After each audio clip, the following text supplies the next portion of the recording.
This is Comic Geek Speak, episode 1869, and Comic Timing, episode 210, the New York Comic Con 2022 wrap-up.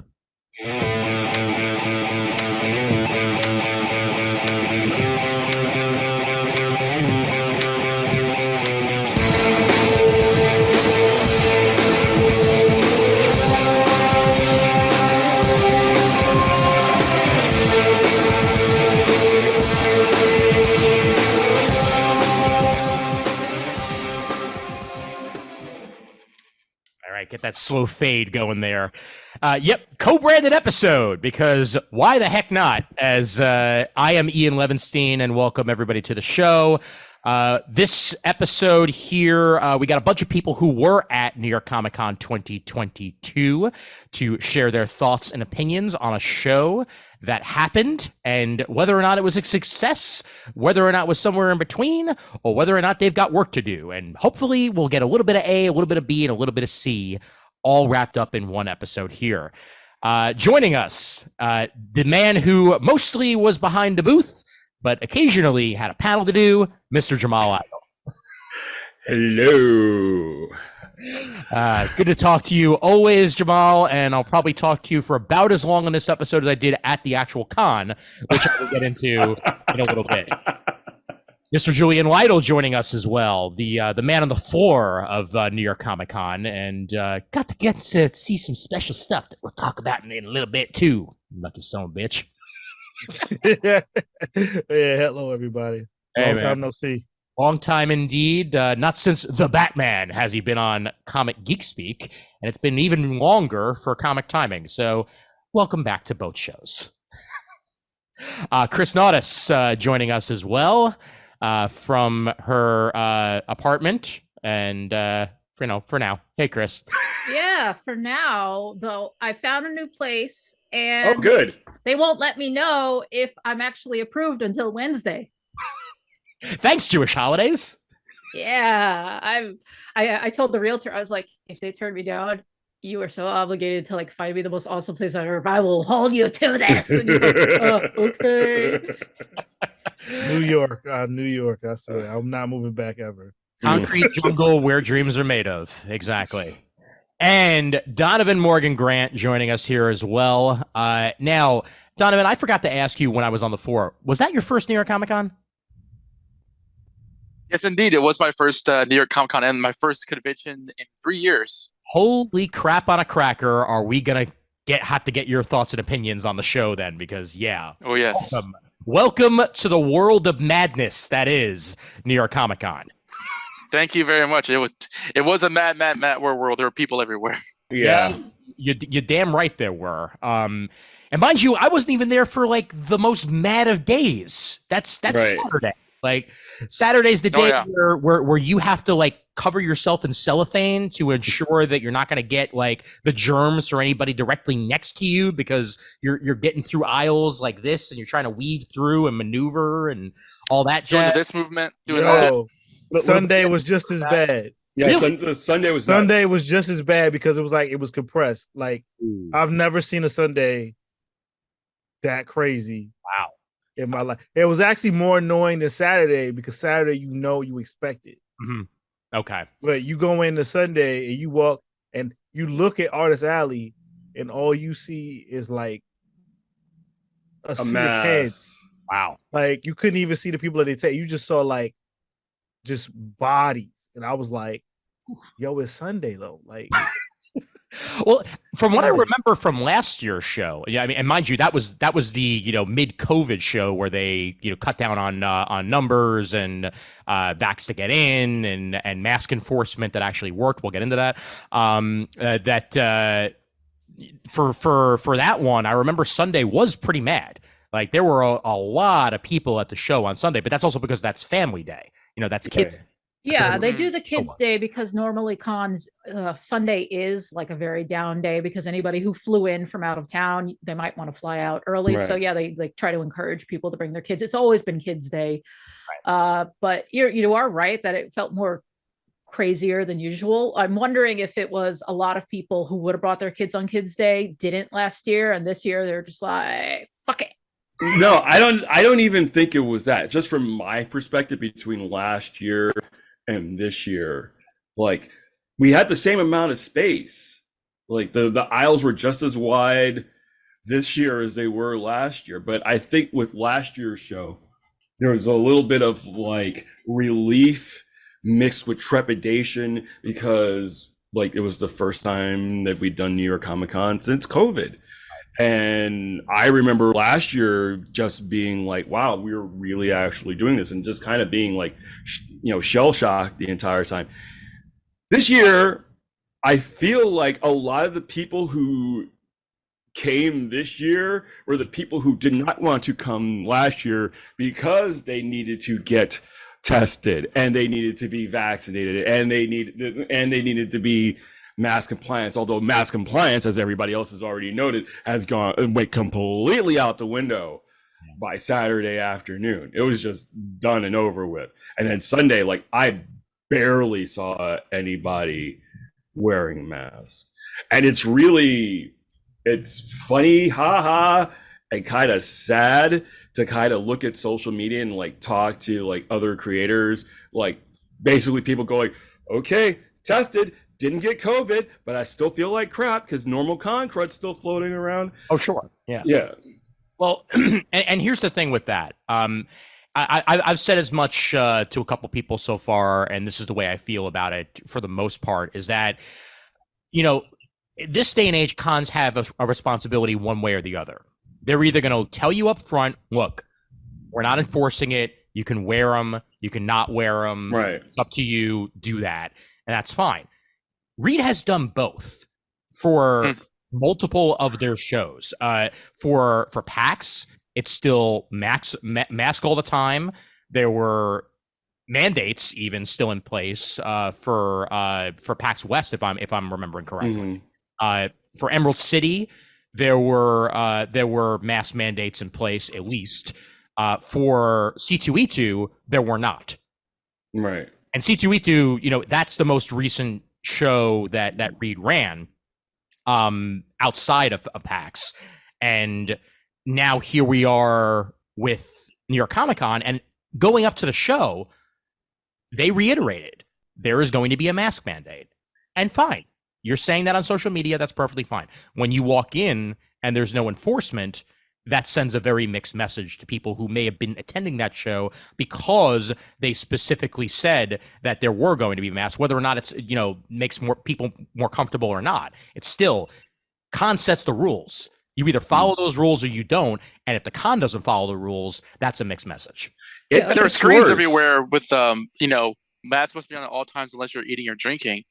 Like there were background images saying that, but not a single person told anybody to wear their mask. Yeah, I saw people walking around with masks and like handing them out to people, but there wasn't any real enforcement. And what makes it worse is Thursday night, very late Thursday night, I got an email from Reed restating that everyone in Artist Alley had to be masked through the entire show.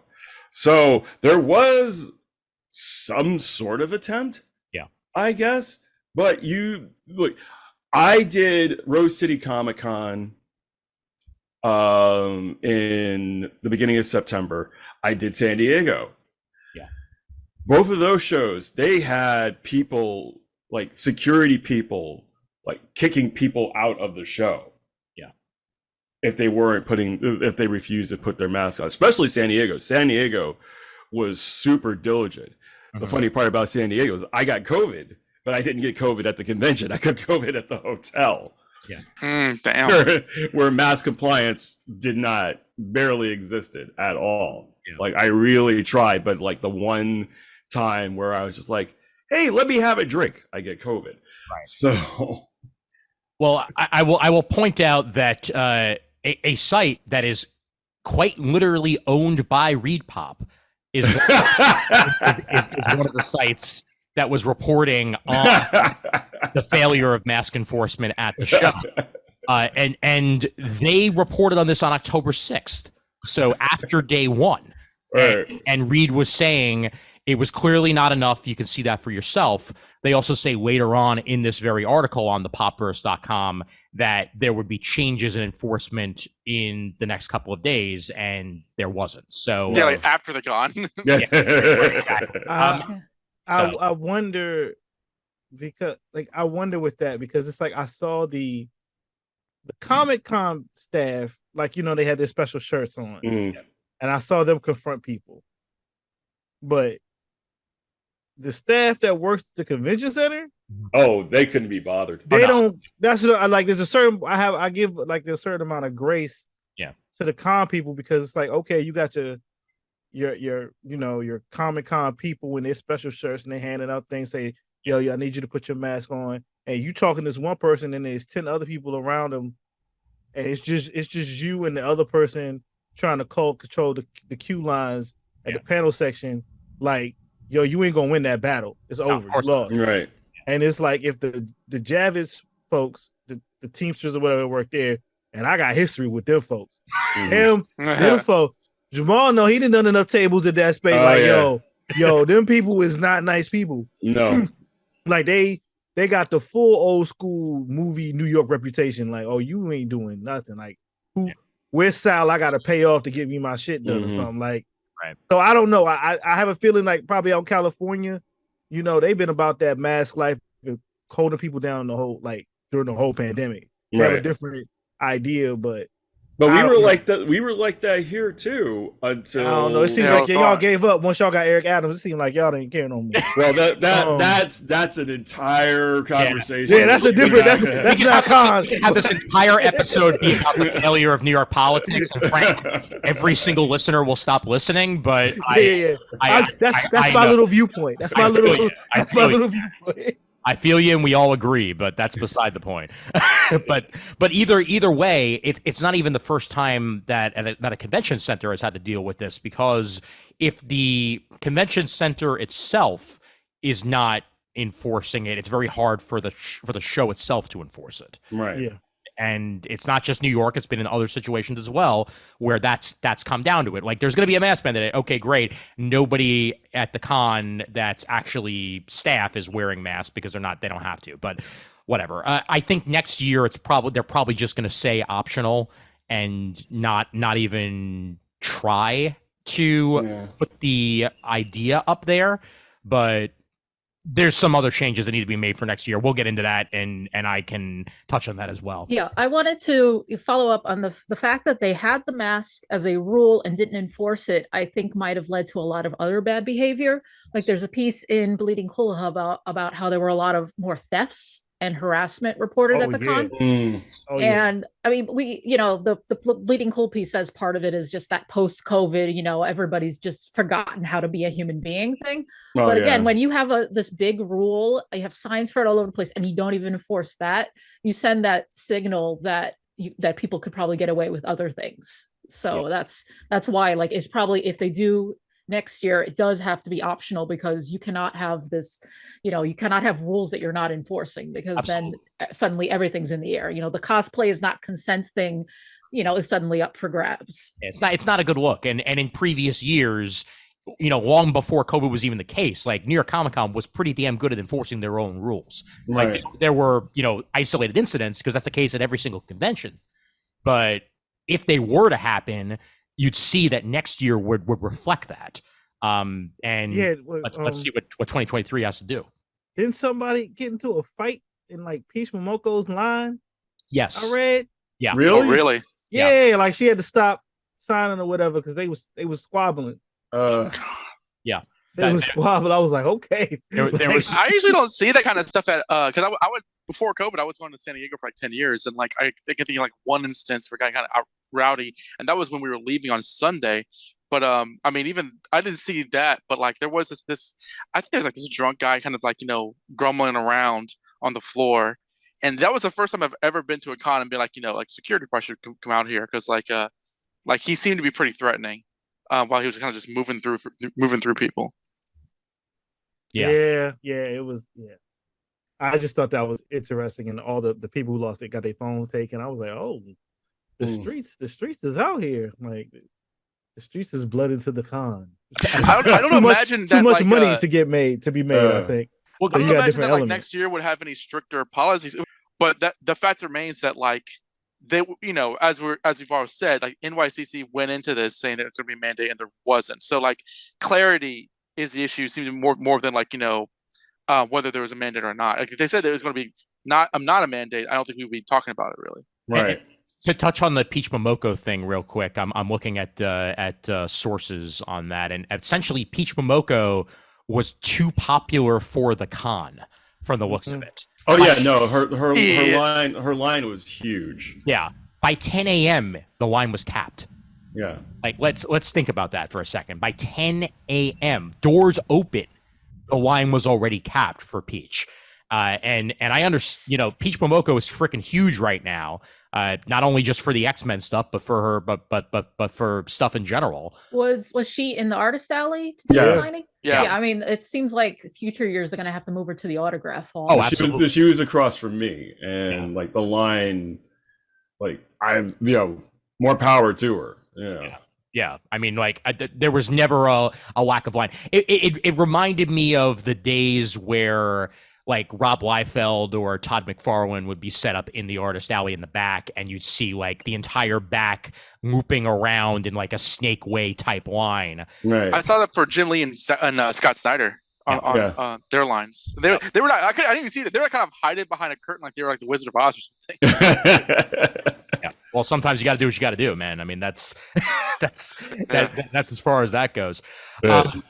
I want to go into, you know, actual con experiences from you guys a little bit more, and then we'll get further into, you know, some of the stuff that did or didn't happen at the con. But Dono, obviously, since it was your first time there, overall, what was your experience? What'd you think? So I started going to conventions. I started going to SDCC in 2011, and that was primarily the only one I'd gone to for most of the last 10 years. In 2019, I went to Dragon Con in Atlanta, and I also started going to like MTAC, Middle Tennessee Anime Con here in Nashville a couple of times. But SDCC was kind of my main con home, and I really should have gone this year because I missed out on some money I could have made because I now work for DC. Mm-hmm. And I came over here with a couple of assignments, which I kind of knocked out pretty early on. And so I had pretty much most of the rest of the con to kind of absorb things and see how it was. And part of it was very much, this is awesome. I'm loving that I'm here again. And this whole con flavor, which I've come to love over the years. And also there is that kind of post-pandemic or, you know, after 2020 kind of thing where I'm wondering, is this at capacity? Because it didn't seem like only the last day was it hard to walk around. Pretty much the entire time I could get around anywhere, you know, watching the cosplays and all the booths and seeing what was available. So it seemed to me like very much compared to my memories of SECC, kind of like an A1 and A thing. I think that like because of the nature of when they come out, SECC might have more to offer in terms of like, you know, just like had like the last couple of booths or whatever. But I mean, this is still like, you know, a massively impressive. What I liked about it is that like the Javits Center is much more vertical. So it's this big glass building where like, you know, you have like 5 floors, and that kind of gave it a lot more of a an impressive scope that way, where you can actually go above and really see. Whereas SECC, you have the escalators, but there's like 2 of them, or I guess 4 of them. But like with the Javits Center, I was really struck by the scope of the whole thing. And I need to add in there real quick for 2 seconds, Dono. It's a good thing that you came in 2022 and not in 2018, because you wouldn't have gotten that scope, because there's a whole other expansion to the Javits that they've utilized. That's where the panel rooms were. That's where, you know, that extension of the floor that then went into that panel room area was, and all that. That all did not used to be there. There was an annex that they built that was a 1-floor annex. That's where the artist alley used to be for New York Comic Con. Then they tore that down, built that, and now that's the Javits extension, which I like the annex. I missed the annex a little bit. Oh and yeah, natural light and tons of bathrooms. Mm-hmm. Yep. Yeah. Was this the first year that these changes were implemented? No, they opened last year. Yeah, it opened last year. However, that extra lead-in of the exhibit hall was not there last year, because I think there was a convention on that Thursday and Friday that was utilizing that space, so they couldn't actually use it. And then also last year, you had to walk outside to walk back in. Those lead doors to go into the panel area were blocked off and gated off. So Which it wasn't horrible because it's like, what, 50 feet, maybe? Right, but it rained. Yeah. Well, it didn't rain. It didn't rain while you and I were out there, so It did for me at one point. Okay. Just saying. I'm sorry, Ian, you're being very Jewish right now. I know. I'm sorry. You're right. You're absolutely right. No, it wasn't the worst, but it's way more. It was way more convenient this year than it was. Yes, it was. I will absolutely agree with that. Absolutely. Yep. Yeah, honestly, I thought it was kind of funny that I believe it was Sunday. It was 5 p.m. when the exhibition hall closed off, except in the annex, and that door was just open, and people were just going in. And I'm going, can I go in? And I walk in, and I'm like, I'm here. Mm-hmm. Why? And I left because I was like, why? Just for the thrill of being all like, security sucks. Screw the man. Very Metal Gear Solid. Pretty much, yeah. I love the panel room space of that. It's really nice. Yeah, I do too. Yeah, it's a great setup. It's way better than when they were all downstairs and you had to like walk the entire length of it sometimes to get from one panel to another. Yeah. Having them all in one area like that for the most part, other than like a few panel rooms down by the artist alley, was a great improvement, and I love that they set that up that way. Mm-hmm. And the bathrooms are decent there too. Yeah. Not as good as they were at the annex back in the day, but well, I mean, as a person who has to think about this way more often than everyone else on this call, one thing that did concern me was that you would look at maps of the convention center and specifically of the annex, and it would have all these bathrooms like labeled on it, and I'm like, okay, I'll go to the next bathroom rather than the one that's right here. Except half of them were closed off. Really? So that's something they really need to work on, is like which bathrooms are actually open to the public and which are not. And well, they had made the effort to have a private bathroom for artist alley attendees that they closed down on Sunday. What? Yeah. Oh, great. Yeah. I didn't even use a bathroom. Well, I didn't. I don't like because So I say these things as an incredibly spoiled, rotten comic book artist who gets to like go to these shows and it says it right on your bio. Actually, it's exactly right in your bio. Spoiled, rotten comic book artist. Well, it was spoiled, rotten. So like, whenever I'm at a show, I rarely ever go. If there's a green room, I hardly ever go to a green room or anything like that. It's, it's cool if you're like a big enough name that they have to like hide you somewhere, then it's fine. But I'm a chimp that draws comic books. My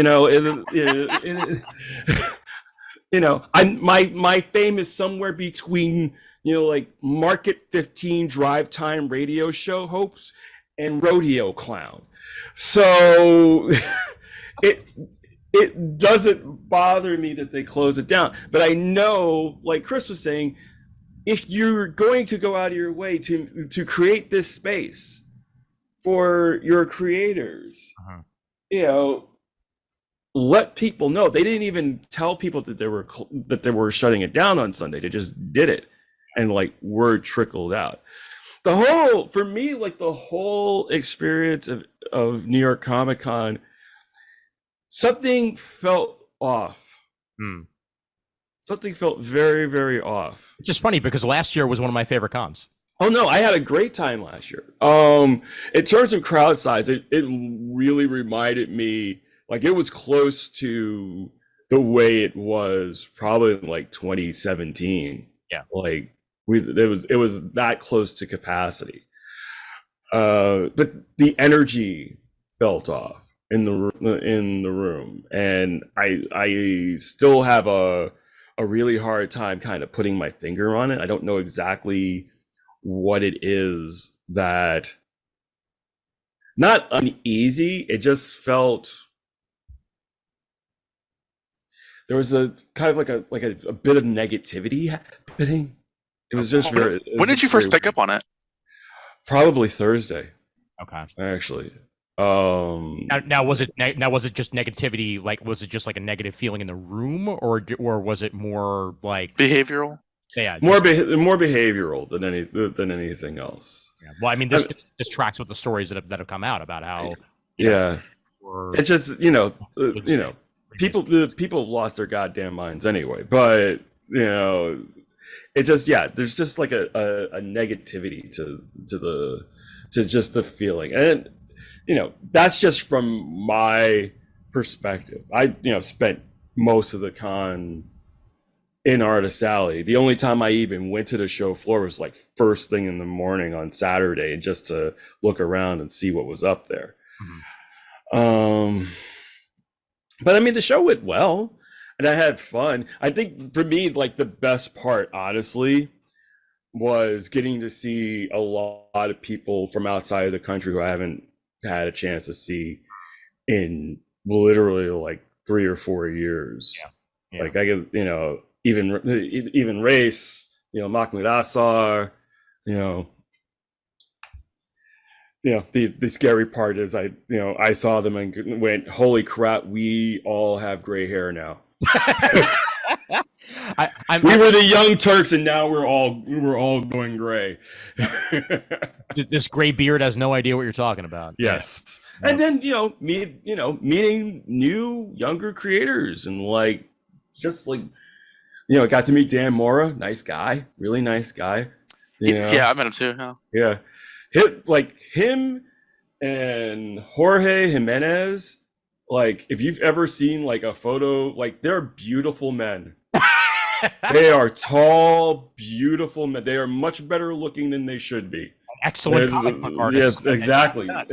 That's what makes it even more sickening. Like, they're hot and they're talented. Like, it's not even funny. Dan Mora's putting out some of the best stuff. He's in forever. I just read the last issue of Once and Future. Just like the entire series is brilliant, but he's hella humble because he had most of the time when I was at Artist Alley, he had like big lines, and the one time he did, he was just like him and the woman who was sitting next to him. I'm not sure what she was to him, but like, I think this is his wife or his girlfriend, something like that. Okay, well, so like I like when the crowd dispersed to him, I was like, hey man, I'm just obviously you're getting a lot of your flowers this year because of all the work you've been doing on like the various DC stuff, and I was going to let you know that, like, I'm another big fan of yours, and I really enjoy your work. And looked like he had a tear in his eye. Like, he seemed to be pretty touched by that, and that was kind of cool because like I find that a lot of the more recent superstar comic creators are very much like much more guys like us, and less guys like they don't seem to be up their own ass or whatever. Like when I met Scott Snyder like years ago, he seemed to be very much like, oh no, Scott is the sweetest. Like, honestly, he's like one of the sweetest guys in the world. Like, absolutely, he really is. Just like genuine, and like family is super important to him. Like, I gotta stop talking about him. Like, that's pretty gay, bro. That's not the part that bothered me. It's like, what am I doing? Reading his bio? Jesus, like, what I'm saying? He's selling them. Yeah. He's such a joy to work with on your book that's currently available on Comixology. Well, he is, that notwithstanding, but he's a good guy, like genuinely just a sweet guy, Yeah. Julian, I'm curious. I mean, most years at the con, you're behind a booth like Jamal was. This time around, you were free as a bird. You can go wherever the hell you wanted. And what was the experience like as a unchained human being this year? As an actual attendee rather than an Artist Alley person. Well, technically, I was a professional, a professional badge, professional attendee. That probably doesn't cost as much as the regular 4 days. Does not, but it also isn't cheap. Yes. It's actually. Up until this year, I was using the same damn thing you were. So yeah. It's weird actually. I do miss having a table. I do miss sitting down. when oh look at my guy, look at Luffy right there, the king of the pirates. Yep. Yo, it was weird. It's weird because it's like this is what people do. They just walk around all day. Mm-hmm. This is what we're doing. Like that's it. Why does it take so long to get to point A to point B? Because there's so many bodies. A lot of people, man. Yeah, and as I said earlier, I did use the bathroom once because there was too many bodies in that building. Right. My proclivities of like, oh, this is disgusting because people are disgusting. Yep. So, rationed myself on water. I'm probably low key like dehydrated. It was cool. I did know it was interesting how like how Bandai Namco had a quarter of the con. Yeah. Mm-hmm. Like it was like, oh, we couldn't get a bunch of other people. Oh well, Bandai Namco has enough stuff to fill up a quarter of the space. Yeah. Oh, One Piece is going to get a section. Yep. Naruto's going to get a section. Yep. Oh, One Piece's ship is going to get a section. Gundam is going to get a section. Hell yeah. Premium Bandai is going to get a section. Hobby stuff is going to get a section. Oh yeah, Viz is right across there, so you can buy the stuff we make. A little bit of Toei over here too. I was like, golly, Crunchy, like, dang, this is almost what an anime con is. Just 1/4 of the show. I ain't gonna lie, I'm spending a gang of money. Which is funny because Anime NYC is like 3 weeks from now in the same convention center. And it's like, what is this going to have the same stuff? Because a lot of it. It was interesting. I like I like how there was a section that was basically all book publishers. Mm-hmm. I know they've done that before, but I think it was like kind of laid out a little bit tighter. It was like, oh yeah, like look at these are the real, these are the not to say the real, these are the big time book people. Look at them. And Artist Alley, it was really weird to go down to Artist Alley and like see people say hello, but like not have a place to sit. Right. It's something that I'm gonna have to get used to.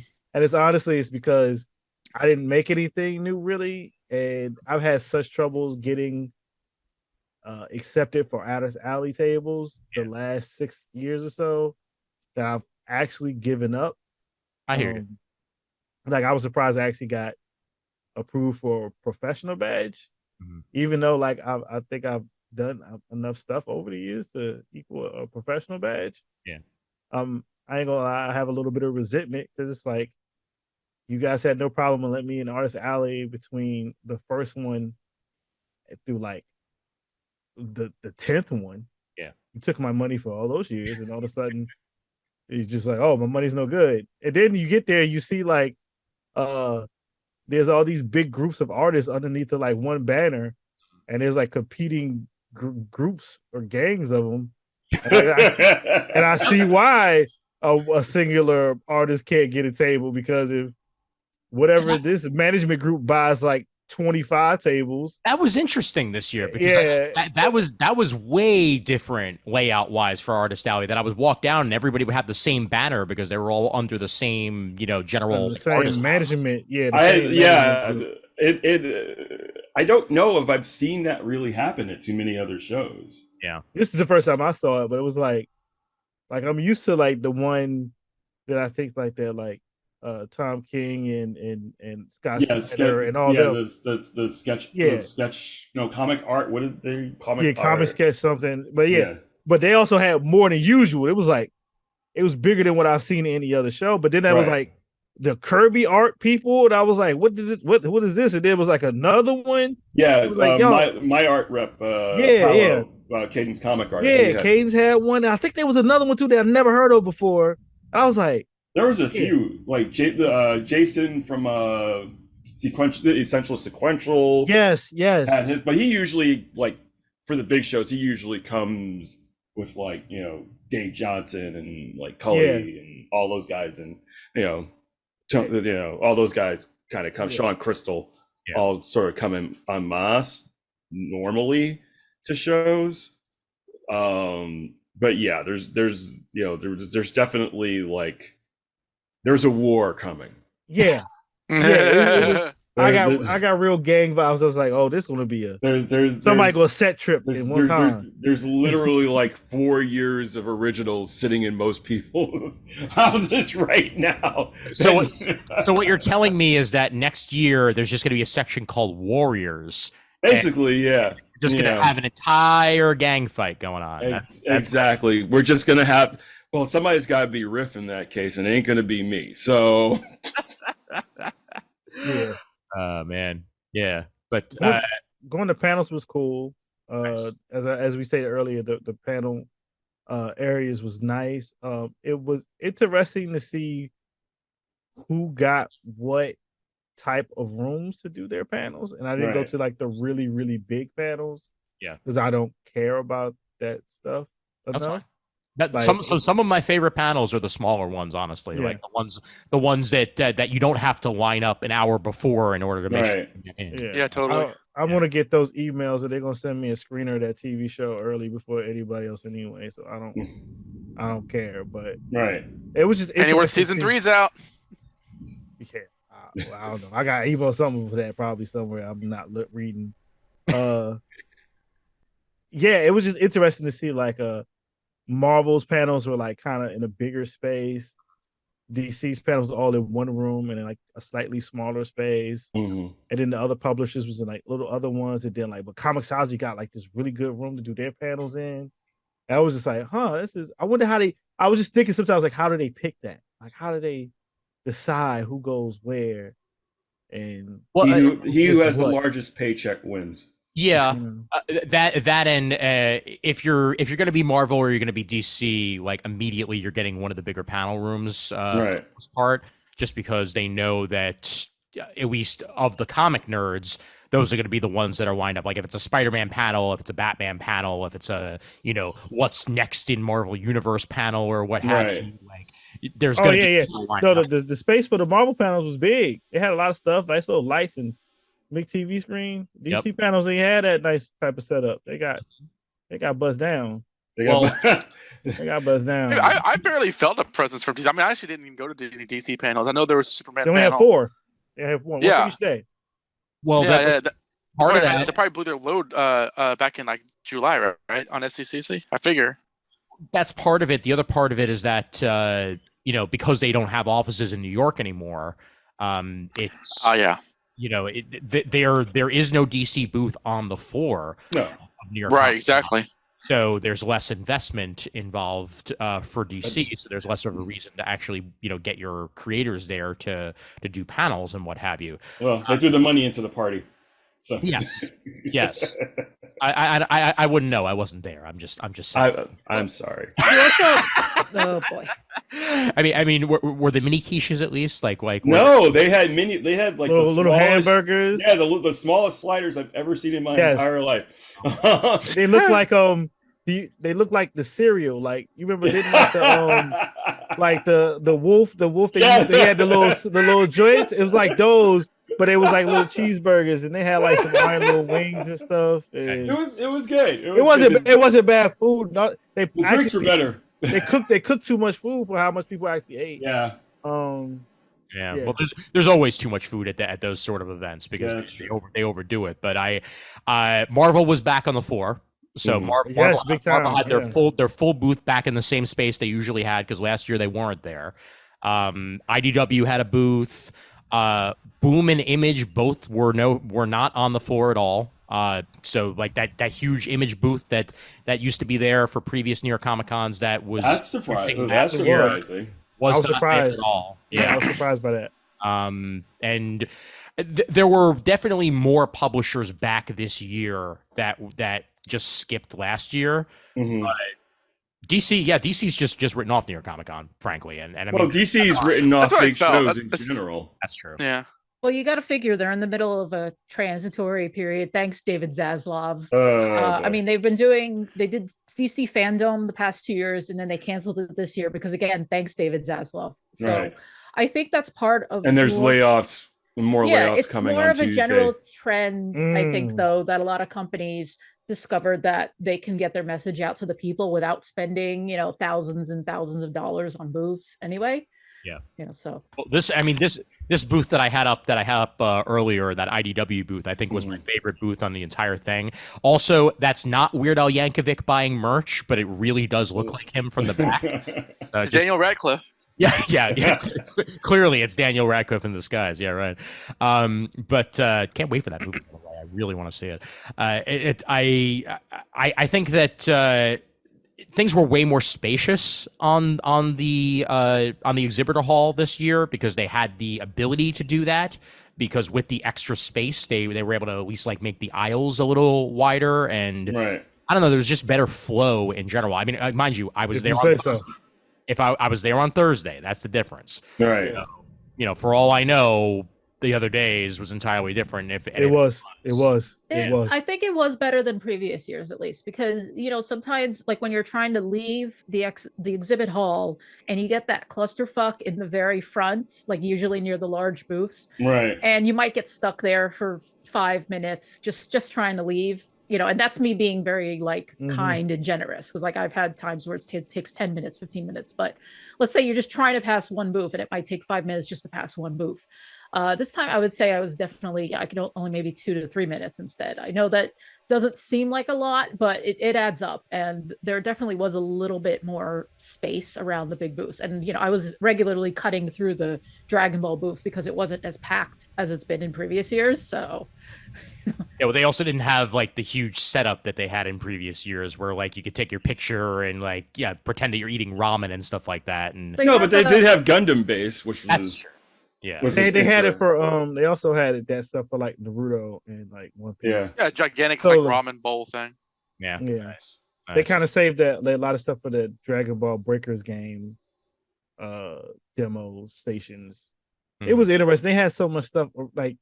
Again, they took like a quarter. They took what was essentially would have been the Image booth, a DC booth or whatever, and like a couple other booths in there. It's like they took all that space for like Bandai Namco stuff. As a person that like likes to buy random figures and like Kamen Rider stuff, I was like, okay, thank you for the extra space to buy things from you.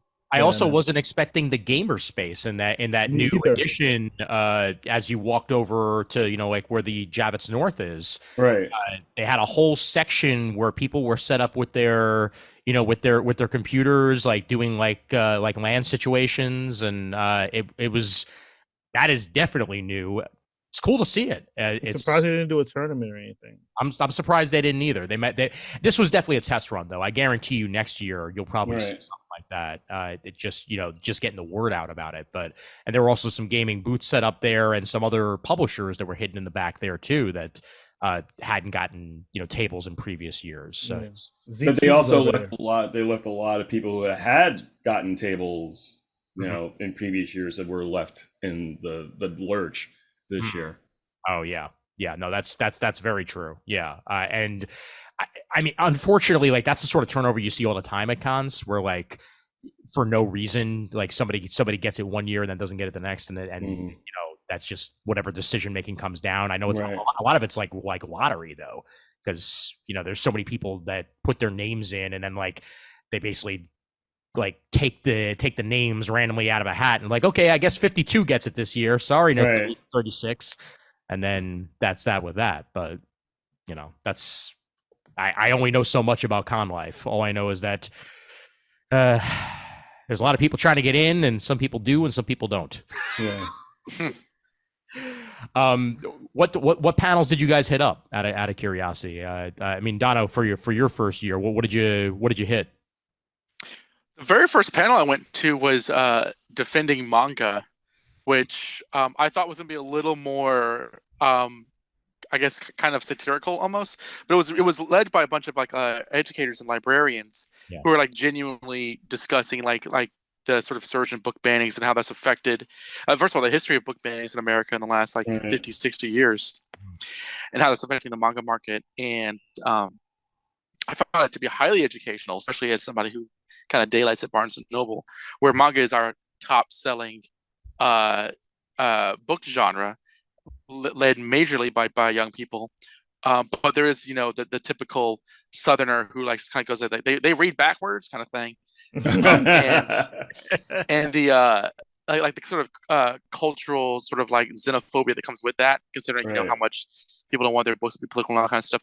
So I found it to be like an incredibly, like right off the bat, like a deeply educational panel. But everything else I went to was pretty much Marvel. I went to Marvel. I went to World of Wakanda. I went to Marvel Voices. I went to Women of Marvel, I think it was called.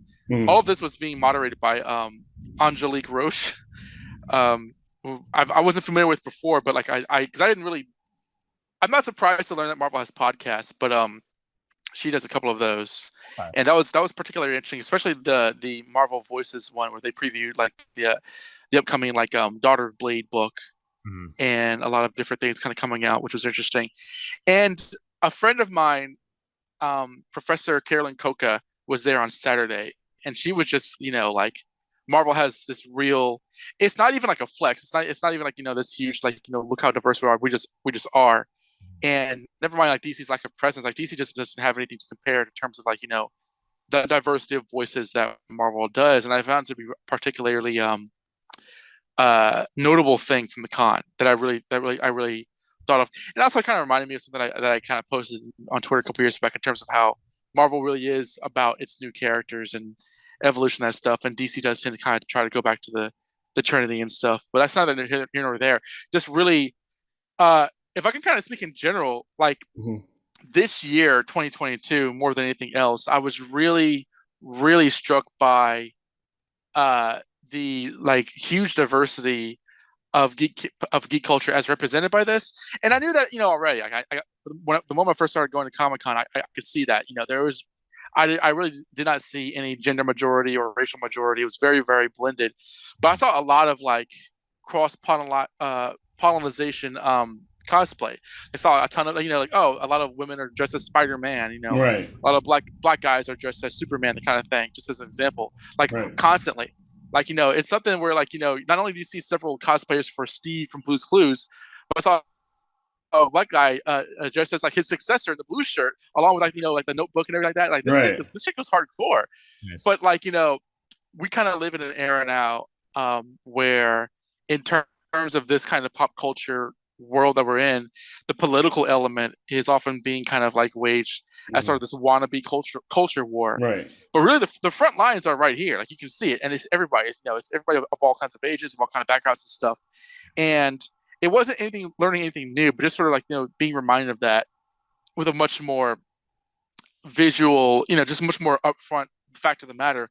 That was the one that was like my big takeaway. In fact, I actually plan on talking about that on my own show this week later on. Just the sort of like how modern geek culture is embodied by just how really just how intensely diverse it is. Well, I think if I could add to that, I think that's also reflected in the creators that are getting more and more involved in the industry as well. There are a lot more women, there are a lot more openly LGBTQIA creators doing comics and being out and being present, and I think that's a wonderful thing. Yeah, absolutely. Yeah, not to mention that's one of the things that I've always loved about New York Comic Con is that I feel like, and it might just be part of it being New York, where there's so many different cultures and there's so many different types of people that are there to be able to attend the convention. But I've always felt like you get a little bit of everybody in New York Comic Con. Right. Oh, yeah, no, absolutely. I feel like it's kind of hard to gatekeep in New York City because there's literally every type of person in the city. You can't go around being all like, oh, you're a fake geek girl. And I'm like, yeah, but statistically, there's going to be a real geek girl. And there's also going to be a goth girl. There's going to be a girl who practices witchcraft. And there's going to be, the girl who's going to be an astronaut. So like, there's literally everything in the city. So like, New York Comic Con has basically been the distillation of that. Yeah, absolutely. And plus for that matter, like, there's kids, there's middle age, there's people in their 20s, there's freaking 80s. Oh, I saw like a 60-year-old guy dressed as Squirrel Girl. Oh my God. I might have seen that too, yeah. I need to see a picture of that because I wish I had I was at the Comixology booth and he walked by like it was like three like they had to be, because I'm hard to gauge. I'm 50. I don't look like I'm 50. So I assume everybody who is, wrinklier than I am. Right.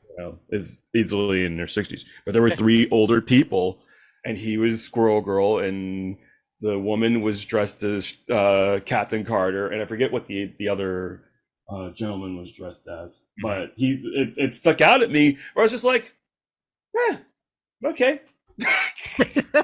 Why not? Exactly. Why not? Yeah, you could do whatever the hell you want. Exactly. Get your Squirrel Girl on.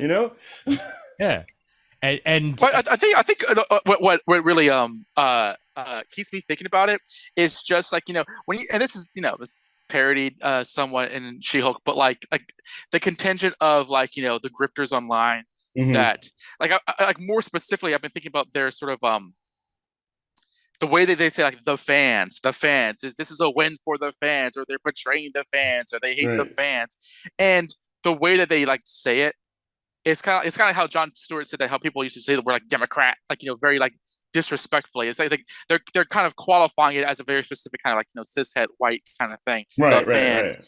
And it's like the fans are here and they're multitudinous. Like you can't pin down the fans. The fans will be as different and goth and alternative and queer and opposite of myself, but we're also the same.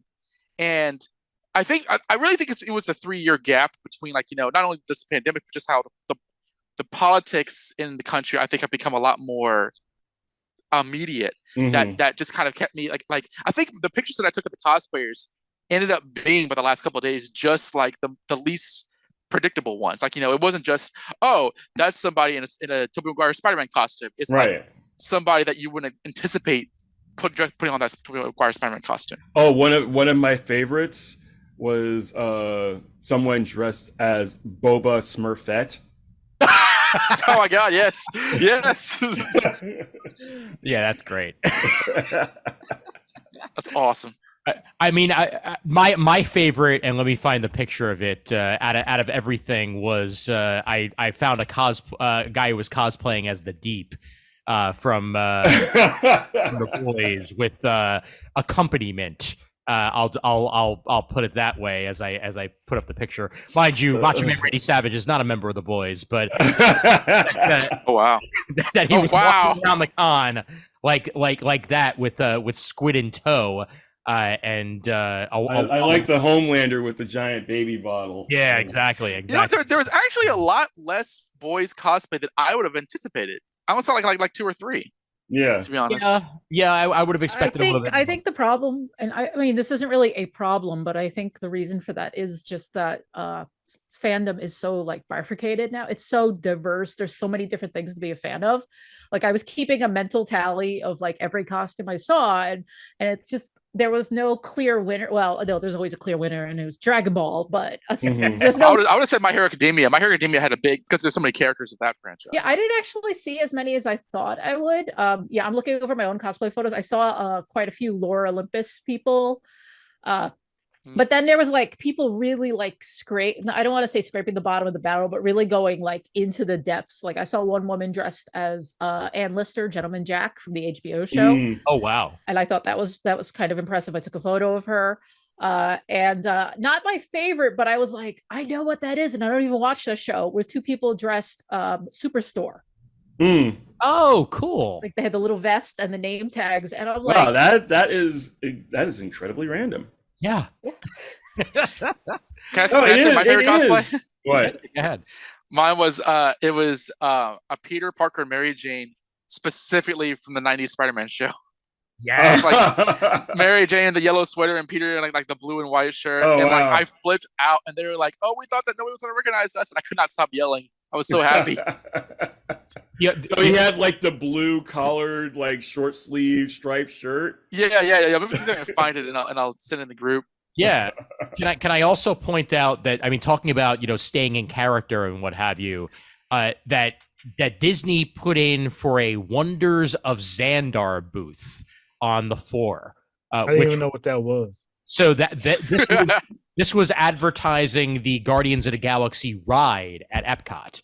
So whoa. This was the essentially a Xandar cultural pavilion for the Xandar pavilion that they built at Epcot, as part of the Guardians of the Galaxy ride.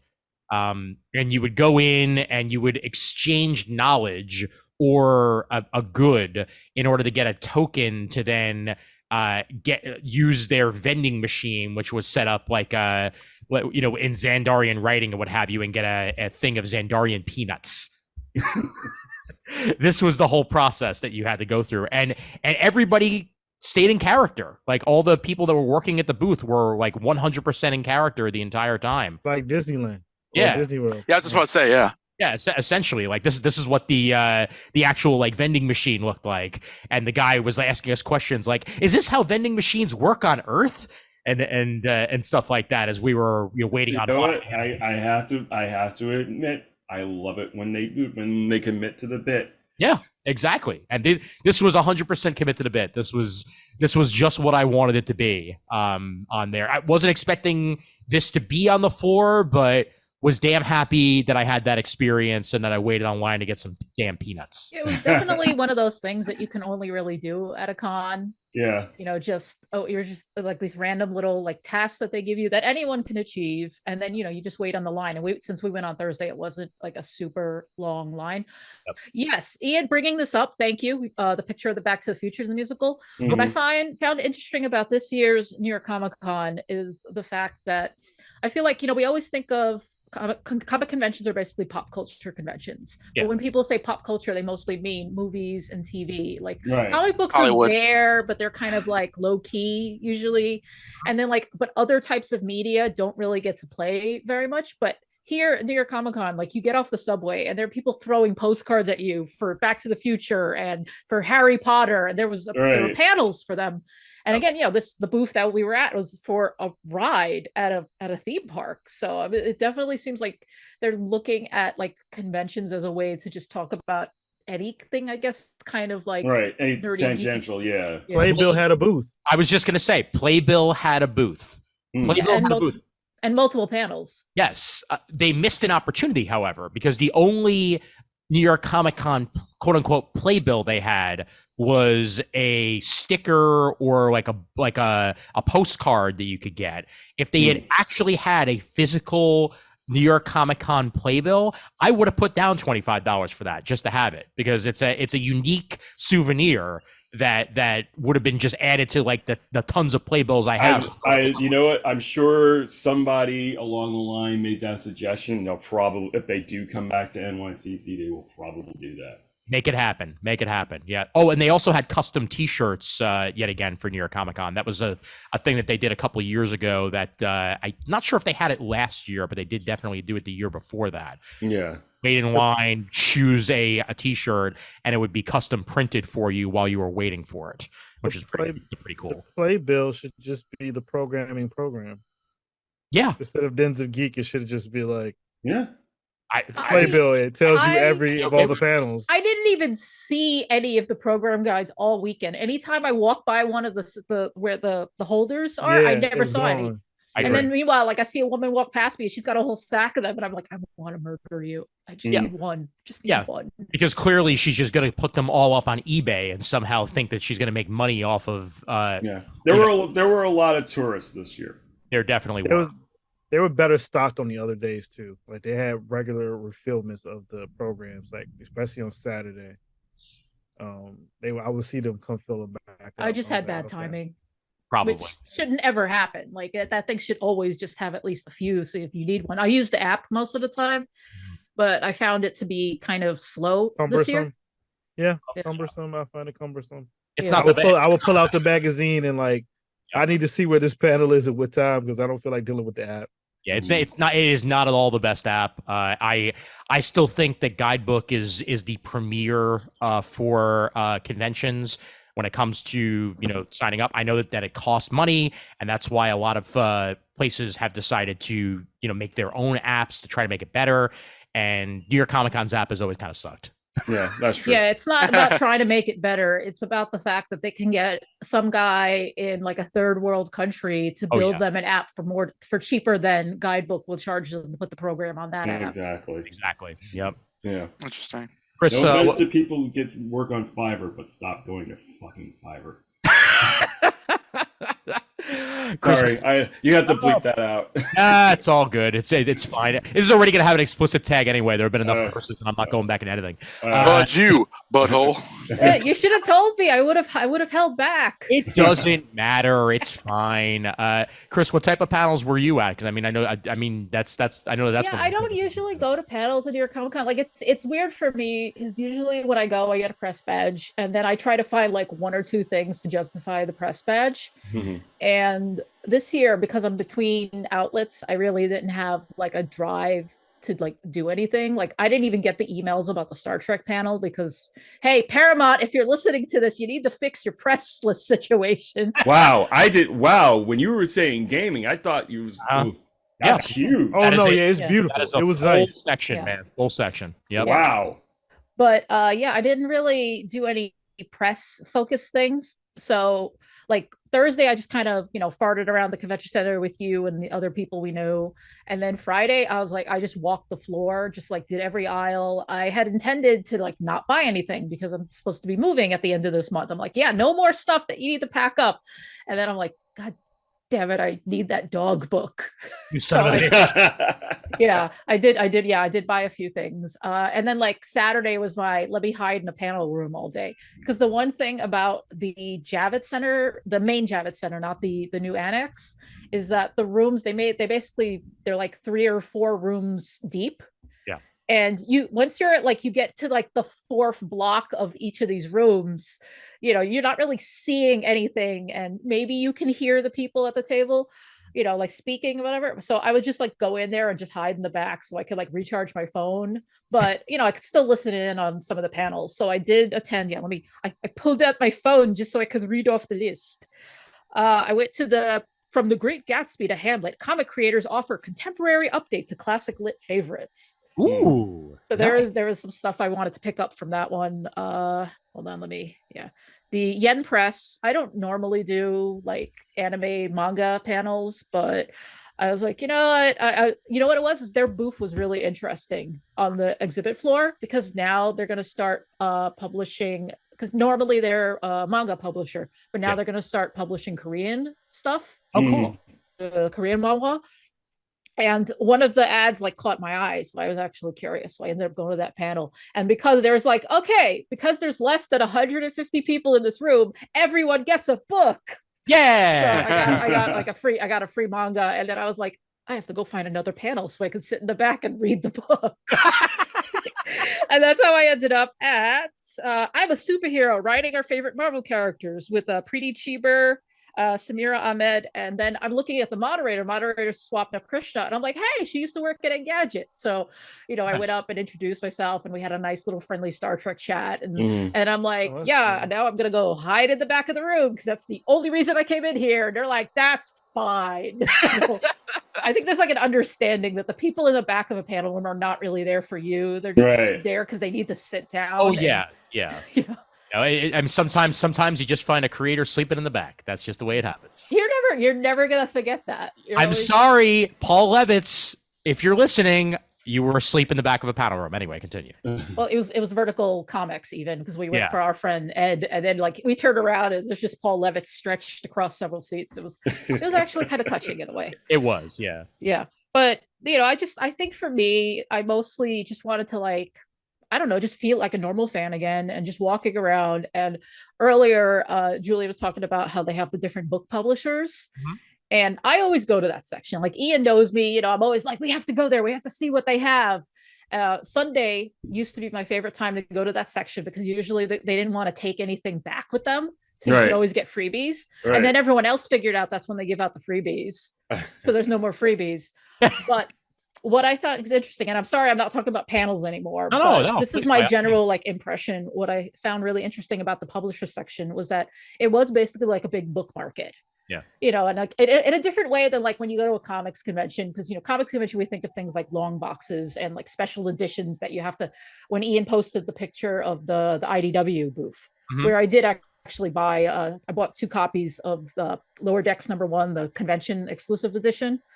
So one for my friend and one for me because I like the cover and I actually just wanted to read it because I'm a sucker that way. Mm-hmm. Yeah. But what I thought was interesting is, it was basically like this big book market. And even when you went down to the artist alley, which was next to the autograph hall, and there was a booth for Barnes and Noble, and they were just selling books. And the thing is, it was like always swamped. Yeah. It's not like Barnes and Noble doesn't exist in other places, but I feel like what's been happening is like, yeah, a lot of people kind of forget bookstores are a thing, or there's fewer specialty bookstores, because like they'll walk into Barnes and Noble and it's like, oh, here's the latest bestseller from Snooki. And but here, like, they walk into the Barnes and Noble booth and it's going to be Lee Bardugo's Shadow and Bone. There's like a whole stack of those, and then they had like on one side was just all classics, like Frankenstein, but they had like fancy like comic-y covers. I saw one that was I don't know if it was Robert Fagel's translation of like the Greek myths, and this girl was like, oh my god, it's comic. She opens it up and it was just a regular prose edition. Like, yes, the light in her eyes just kind of faded at that point. But it's interesting to me how conventions in general tend to be for some certain crowds, and you talk about tourists and everything, they're just a place to go buy shit. You're paying 50, 60, whatever a day ticket is, and then to just go spend more money. Yeah, because it's harder to connect with the stuff outside of that arena now. Like again, we were talking about how amazing it is that you can buy everything you want on Amazon, but now it's just so much noise. So this, in a way, is for people to find like things specific to their taste now.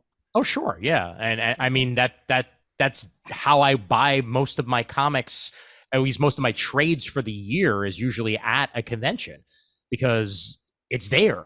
Like, I don't have to wait to get it. There's not that much of a discount difference for the most part, and they're on the floor. So if I'm finding a new and unique publisher that I didn't even know existed, but they're right there on the floor, and they're like that one publisher that I almost bought the Elvis book from. Oh yeah, the music one. Yeah, like that. too. Which one was it, Julian? Z2. Yeah, they do all the music ones. Yeah, their books are beautiful. Like, they're gorgeous. Holy crap, those are some of the most beautiful, like, comic, like, physical objects I have ever seen. They got slipcases too, and I love me a slipcase. I had to get that. This maple slipcase. I was like, give it up. Run me that book. But I didn't even know that they existed until your Instagram feed hasn't been clearly infiltrated. By music. Ian's got a boring Instagram feed. He doesn't get the cool shit like we do. Like, mine is all like, besides dogs, very small boutique tea brands and like books. And it's like, oh, here's a new role-playing game that you'll never get to play, but you want it, don't you, Kris? And I'm like, yes, I do. Yeah. I came dangerously close to buying the Elvis graphic novel, just for I mean, the artwork is terrific, but the actual execution of it and everything, and it's great. I may still very well wind up ordering it from Amazon or something sometime in the near future, but they had tons of great books there on display. So really, is Prime Day today or tomorrow?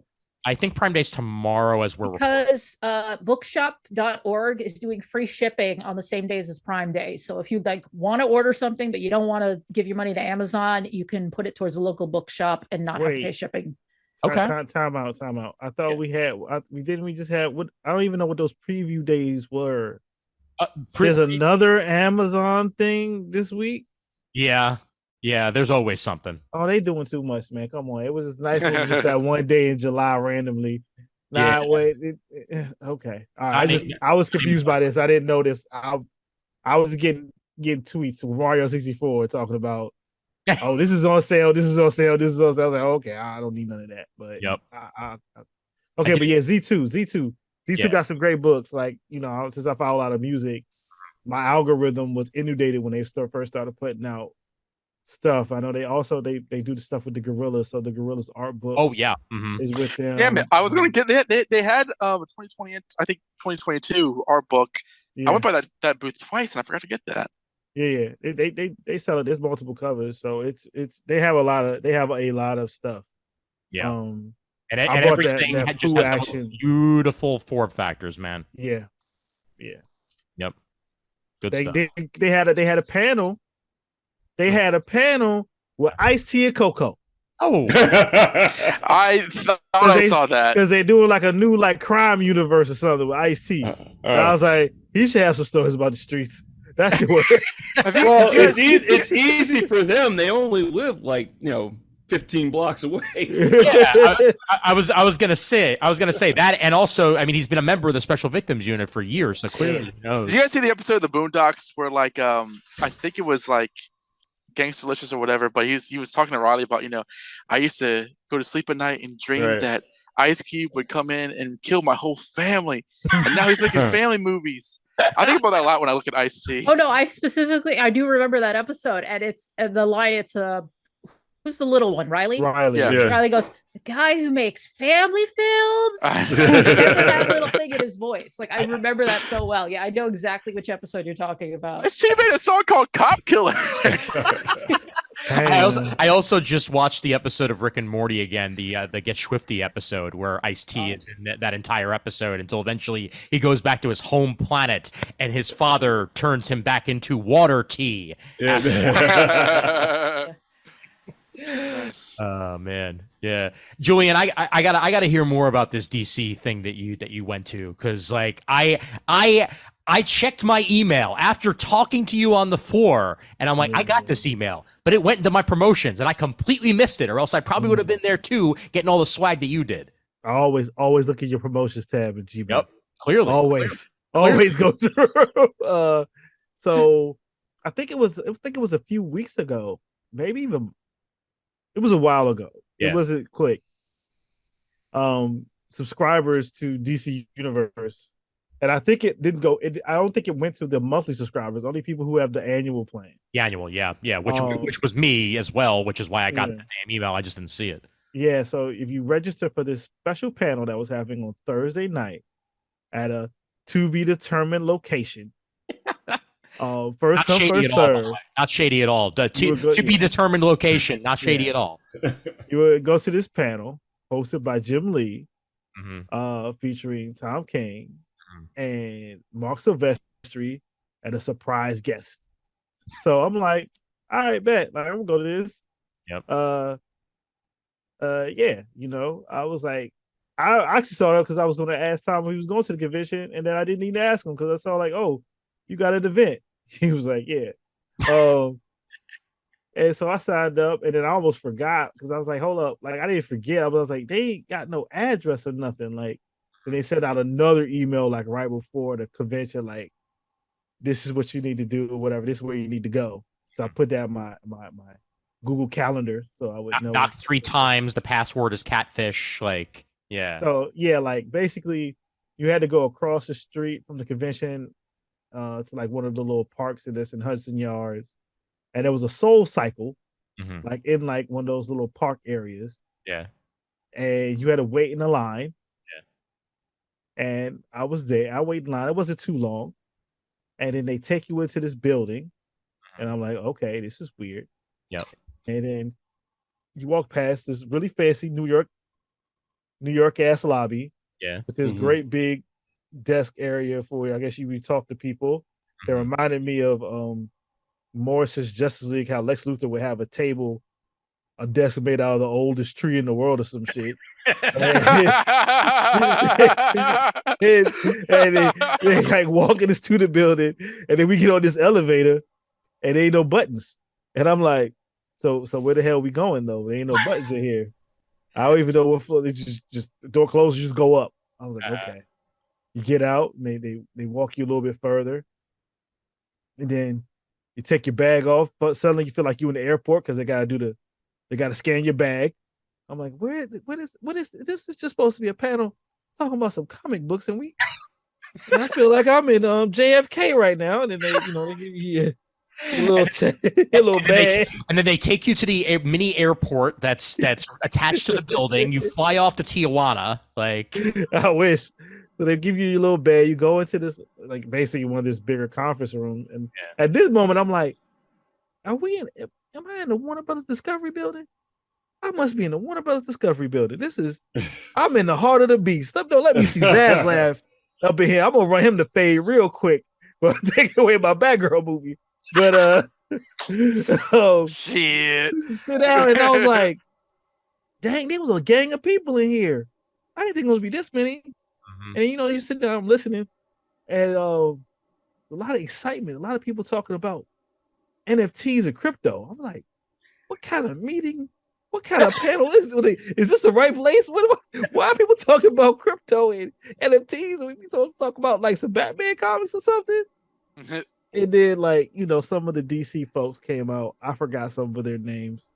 These are fine people. They were very nice. They was like, yeah, this is a special event for our DC Universe Infinite yearly subscribers and our Bat Cow owners. And I was like, oh no. Okay.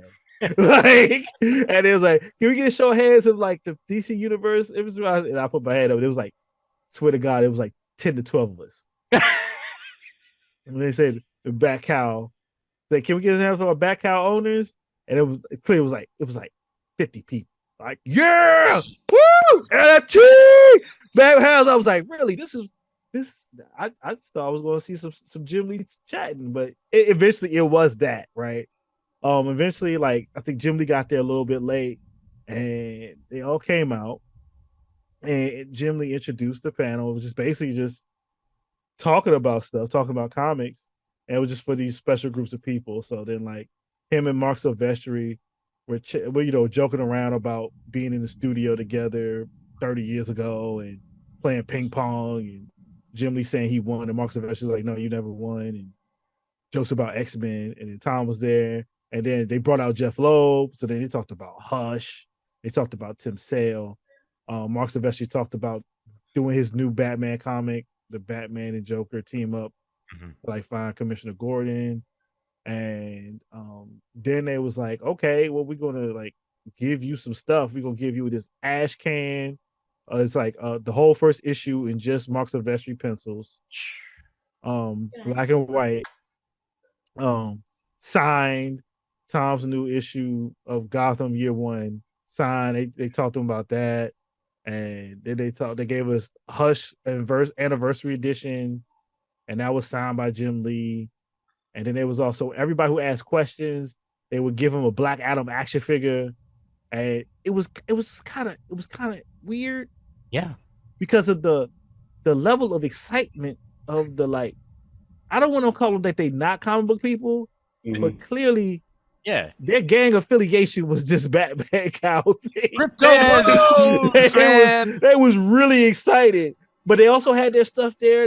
Some of the people was in costume, like they was about it. I ain't gonna say I don't want to put that out there that I don't think they fans, because clearly they are, because they paid money for a non-existent Batman Cow.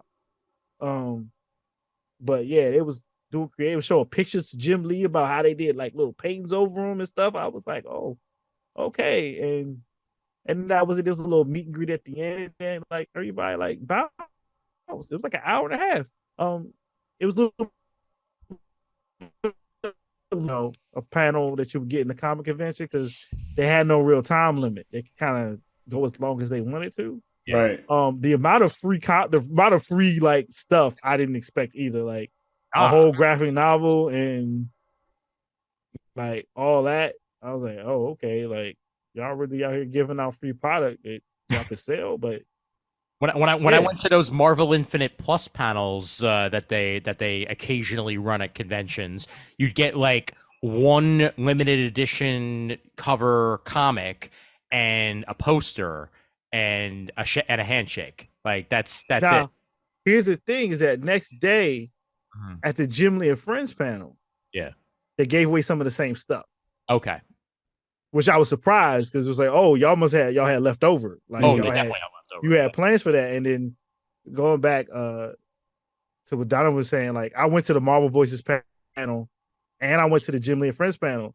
So most of the Jim Lee and Friends panel was talking about Milestone, John Ridley's Batman, Wildstorm returning, and then at the end he brought out like, yo, Joe Quesada drawing covers, which I thought was funny and didn't get enough news, as I think it would have been a couple years ago, to see like the guy who was running Marvel and cracking jokes on DC is now suddenly back drawing covers at DC. But I guess for me, it was interesting to see that both of the big companies both had, I think, a significant amount of talking about new talent, diverse books, right, diverse characters, pushed in new ways. And I can say that without hating on the Marvel brand, like I sometimes want to. That's good. I appreciate your candor, Julian. I appreciate your candor.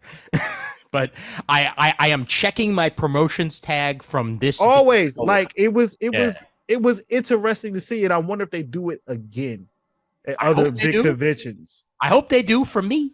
For me, and, you know, I just gave them more money because I got that Ultra.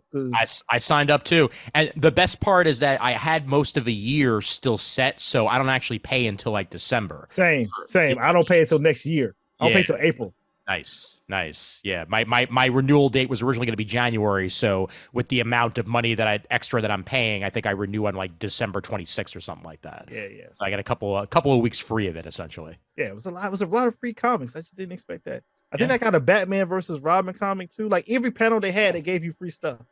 Nice. Marvel did too. They gave it the Marvel Voices panel. They had like a special version of that comic that I never read, but it didn't have the title on it. Like it was just like the art. And I was like, oh, okay, that sounds cool.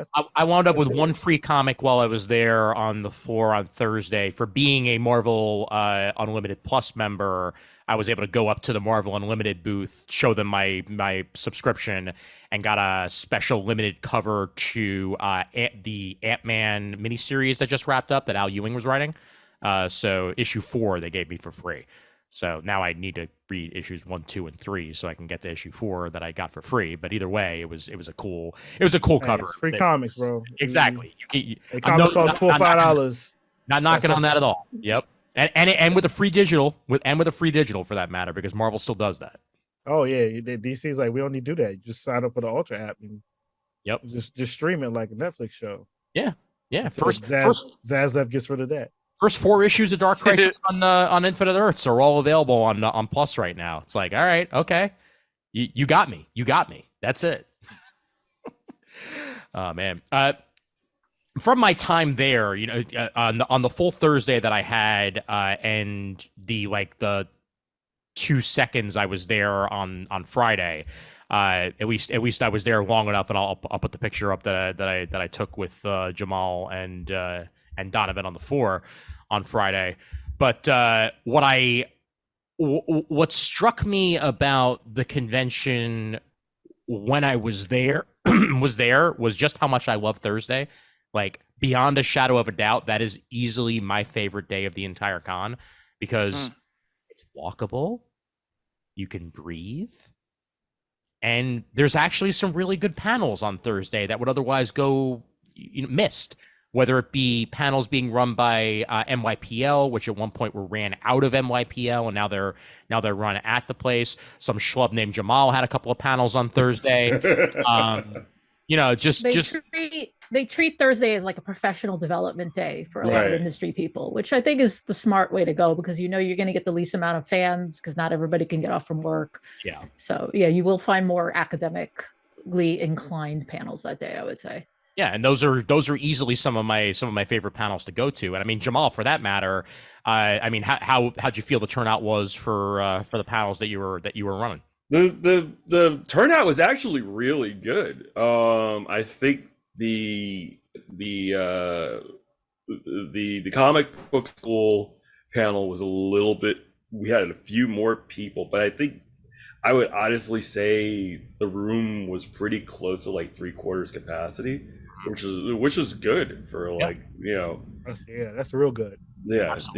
So, and they weren't small rooms at all. So we easily had like maybe 100 people in one panel, which was good actually. That's great. For an educational panel especially. Absolutely. And I think it kind of helps to have Amanda Hunter on your panel as well. Can I also mention that being able to sit next to Klaus Janson as he's going over like the how-tos on how to draw comic art and make comics, like, god damn, man. that was an awesome panel. Like, no joke. Like, I had a great time at that one. Excellent back and forth. Excellent, like insider information on what it takes to get your work out there. And everybody who was on the panel had nice and unique takes. And I love hearing Riley speak also, because he's such a good guy. Yeah, honestly. But I also discovered something that day. Klaus Jansen's voice sounds a lot like Tom Brevoort's. If I were to close my eyes, because I just listened to Tom Brevoort do a breakdown of Amazing Fantasy 15 on the Amazing Spider Cast. On the Amazing Spider Talk. Like, if I closed my eyes, I'd have to be like, is that Tom or is that Klaus? I'm not entirely sure, but Klaus has got so much information, man. Yeah, he does. It's we were between the two of us, because I recently started teaching at School of Visual Arts, and Klaus, I think, just left SVA after teaching there for a lot of years, and he gave me a little advice, in which dealing with students.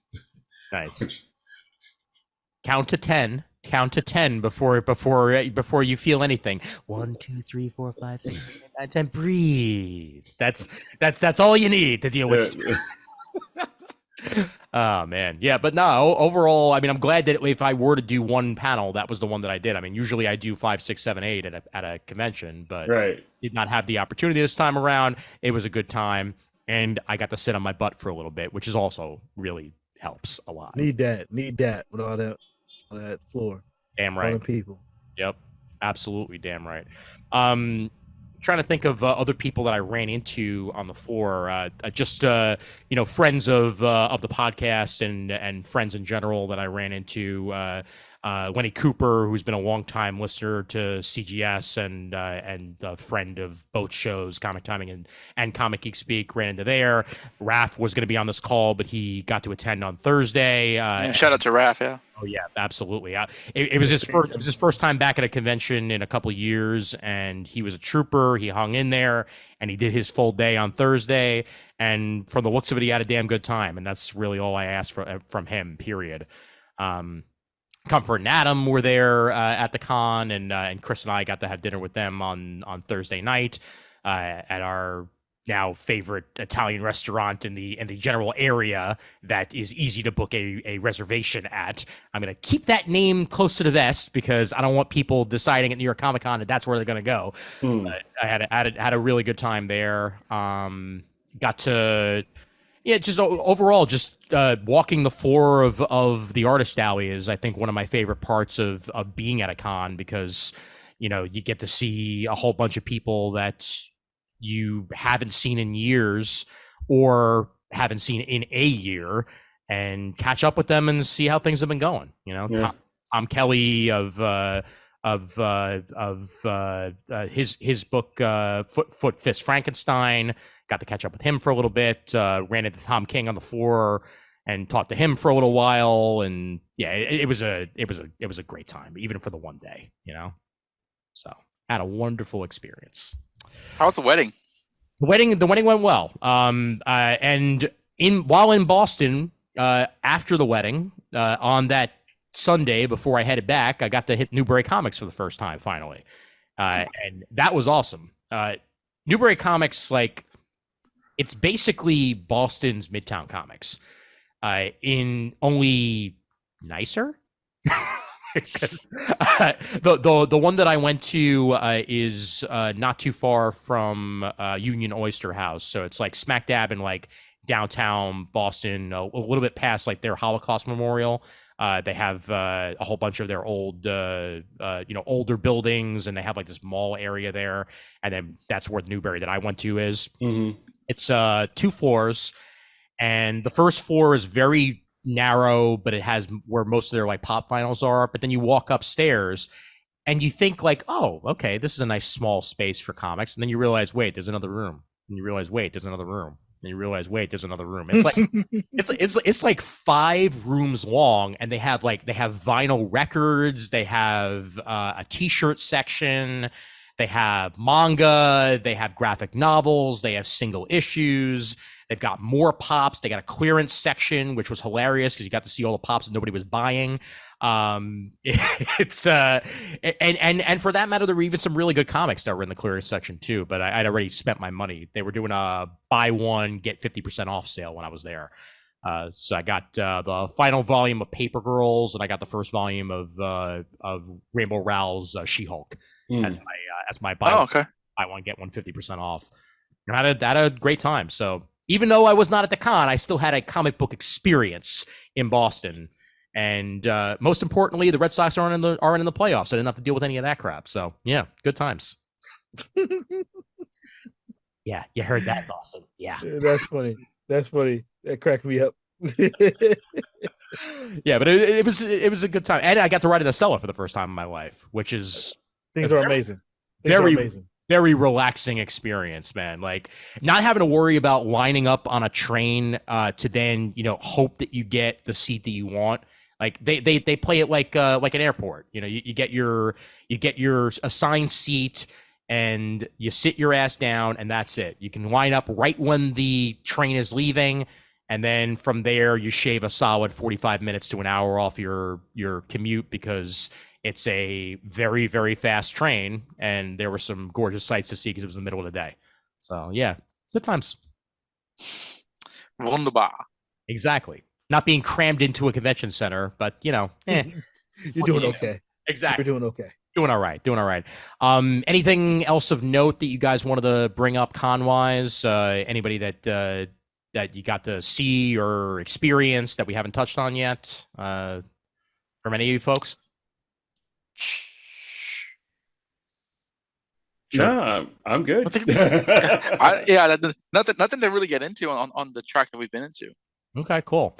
The only thing that I'll say is looking forward to next year and what the convention's going to look like in 2023. Because the dates are already set. It's going to be the same damn weekend. They have Columbus weekend down, down. October 12th to 15th. I remember the dates. Is at 12th to 15th. Yeah, exactly. And just what the experience is going to be for con goers and what it's going to be for being in the convention itself next year. Because they've got a whole year to plan it out and figure out what they want to do come 2023. We don't know what the world's going to look like then either, because that's the way we are now. Right. But I'm hoping that whatever kinks happen this year, they work out, and that it's more like the Comic-Con that I love. Because, again, I only had the one day experience, so like I can't even really say good con, bad con. I had a con. That there were, shit stolen this year, that there were a couple of incidents that going on, that there was rowdiness, that there was, near riot. At freaking Peach Momoko's booth, what the hell? Right. I did not hear about that. That's great. Yeah, we can't have that happening in 2023. Yeah. I also found loadout of Artist Alley kind of sucked on Sunday because they turned off all the escalators. So if you had carts, you needed to wait for the elevator. Oh, and then they also kept us from going out through the lobby. They closed off the 45th Street entrance. Come on. So they were forcing everybody to go back downstairs. So because they weren't letting people go out with hand carts or trolley or dollies because they didn't want riders to park for the convention center, and it was just annoying. Yeah, very, very annoying. And that sounds like that's more Javits than NYCC, because I guarantee you, somebody didn't get the memo. Yeah. That was my favorite part back in the day when we had the original Javix North. The annex was right when 5, 4, 3, 2, 1 back doors open. Yeah. My favorite time in the exhibition hall is Sunday when it closes and they open the doors and every pigeon that's been trapped in there for 5 days makes a fly for it. Yes. Mm-hmm. It's sweet freedom, and they all just swoop out in one en masse. It's beautiful, Also, just a random note: Javits' food situation gets better and better every single year. They're figuring really good. No, they're figuring out what to do with the food trucks, and they had more food trucks. They had a little bit better variety. than they've had in previous years. So they're figuring it out. And the concessions, like they've got some new concessions in there as well. Yeah. You know, I got a rice bowl from Carilla, which was actually pretty damn good. Carilla is one of the better options there. They even have a okonomiyaki in there, which they had last year outside in the food truck area, but there's also a stall inside now. Oh, okay. So like over by the gaming section, they had a whole okonomiyaki section set up, and I never expected to find okonomiyaki on the floor of a Comic-Con. I'll tell you that much. Well, I mean, remember, like, pre-COVID, they did actually have a crepe station in the back. They did. Yeah. Yes. They also kimchi 3 days in a row. That was a first. They had the Amazon snitching store. You walk in and you just supposedly grab things. Yeah. That came in handy when you just want to get a soda real fast and keep it pushing. Mm-hmm. Walk in, walk out. That's it. Yeah, the feds just watching. We swear you paid. We swear, okay? Trust me. They know. Those stores is the feds. I know what it is. The only time they got me in one of them stores is at New York Comic-Con. Yep. Or Coca-Cola. So, Julian, would you go back next year as a professional, or are you're only going to come back if you have a place to sit? I'll think about it, but maybe I'll be lucky enough to have something, and then I can go have a table if they let me back in. Yep. We'll see. It was cool to see people. Oh yeah, that's I went mostly for networking and meet people again or meet new people. So some of the people I knew aren't at those places anymore. So starting over is always fun. Yeah. And seeing people like seeing you, seeing Jamal, seeing like the EOC guys. I wish I could have saw Pants. Yeah, same here. Both Pants and Deemer were at New York Comic-Con on the day that I was not, but they got to at least. Yeah, I talked to Brian for the first time in years. Nice. Which was nice. Yeah, didn't get to see Pants though. Yeah, Pants. People thought he was cosplaying a Phillies player, which is hilarious because he was wearing his 52 Pants jersey, walking around. So that's pretty funny. But they got to have a talk with Sal, and I'm sure that was probably the bulk of the time that they were there, because once you get Sal talking, you know how that goes. Yeah, that Alex Ross booth was booming though. That was always packed the whole convention. Yeah. It was something I would think about. It's New York. It's good to visit friends and see people that I don't get to see. Yep. So, anybody else have thoughts on next year and what they'd like to see different? Jamal? I think the biggest thing is that they really need to crowd management, crowd control. Yeah, it's been a problem for as long as NYCC has been going. Yeah, other conventions are much better about it, and they need to make a decision as far as mass compliance is going to go. Of course, it really it makes it difficult for a lot of people who are immunocompromised. Yeah, to be able to have a good time and enjoy their hobby. I think it's unfair. No, absolutely. And if you are going to enforce masks, don't half-ass it. Mm-hmm. Really enforce it. Yep, definitely. Dono, what if you do wind up back next year? What are you looking forward to the most? Yeah, I would like to go again next year, because this was kind of just me jumping back into things. And with this in mind, I would like to just, I guess kind of just see more, just kind of like if I know what to expect or to anticipate, kind of plan it out a bit more. And honestly, plan to spend more times with people like you guys. I mean, you were there for a couple of days. I saw you for your second day for a bit. So I think just kind of more, my friend Stella calls fellowship. I guess general planning would improve the experience even more than it is. Yeah, it's honestly that's simultaneously the best part and also the hardest part to actually do, which is because there's so much to do at the con. It's like, okay, I'm in aisle D. Where are you? Aisle Q. Okay, I know, right? we try to run across the entire hall and try to figure out where you are, and like then you get there and like, oh, now I'm in aisle C. Like I was coming to you. Like, yeah.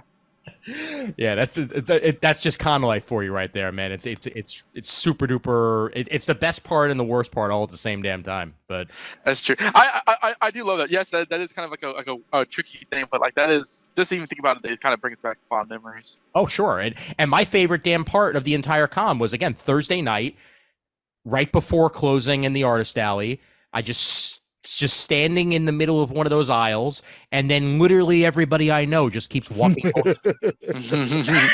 I'm like, okay, so clearly this is all I should have been doing in the first place, is just stand in the aisle and just wait for people I know to walk by, say hi, talk for a little bit. They move out, new group comes in, and that's it. So that's Comic-Con right for you, right? Yep. Absolutely. Kris, any changes you'd make for next year? I mean, yeah, it'd be nice if the masking policy was figured out. I mean, aside from that, it's really all just logistical stuff. Like, again, the bathrooms are always a pain in the ass. They don't seem to be interested in really fixing that problem. One of the escalators, I think it's the one that went into the autograph hall, wasn't working for most of the weekend. So if you had to climb up it, it was one of the most disgusting things I've ever seen in my life.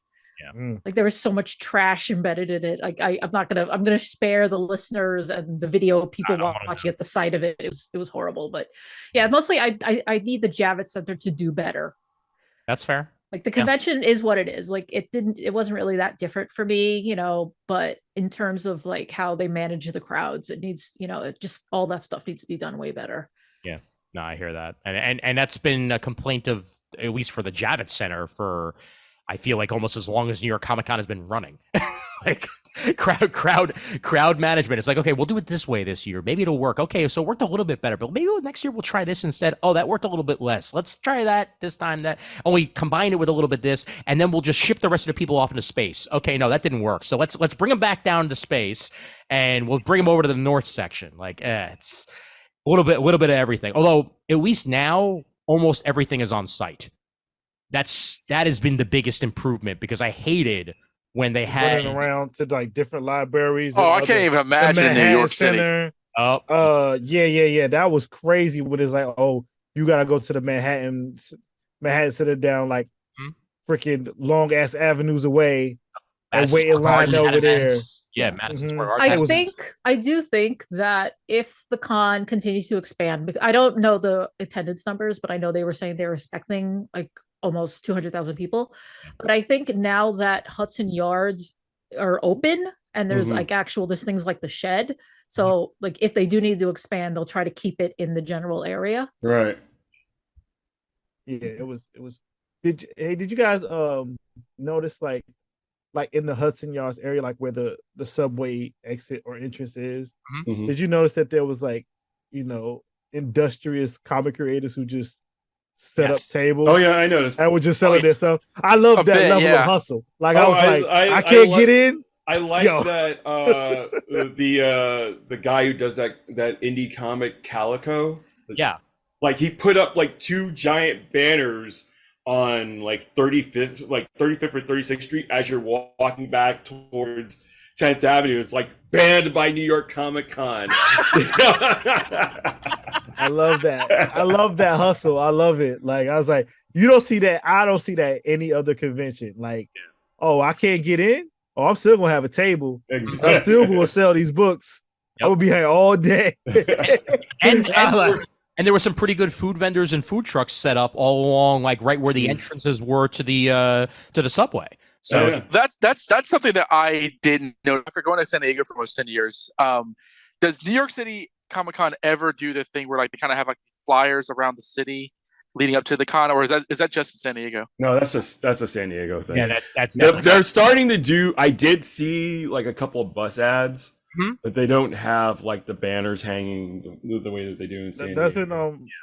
Doesn't like Alex Ross had like some.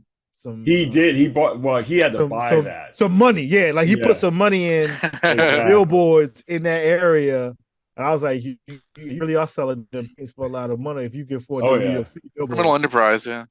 Like, yeah, but San Diego's different because like that whole downtown area of the city basically becomes a comic book geek refuge. Like that's their industry. They Yeah, make so much money for the year for the entire city absolutely off of those 5 days. So yeah, they're gonna do everything. New York is kind of like, bro, we got teams in the playoffs. What are you talking about? Like getting on the 7 train to get back when the Mets was still playing. Well, that's I didn't pay attention, bro. But that's the big difference between San Diego and New York. Like literally, we went to Corinne, Rio, and I went to Koreatown Saturday night, and I was literally playing cosplayer or just out for Korean food. Yeah. Yeah. That's one of my favorite games to play. And the best part is that sometimes, even when there's no con on, you'll just see somebody randomly cosplaying, like in the middle of the streets in New York, because that's just the way it is, you know? It's a party. You're damn right. Something. Yeah, you're damn right. Well, I saw the New York Times did an article last week about the What is New York Instagram account, which is basically just all the weird shit. Like, you know, like not just Pizza Rat, but the cockroach trying to get a cigarette into the tiny hole. And they're like, it looks just like if you've ever tried to move a couch into an apartment, this is what it was.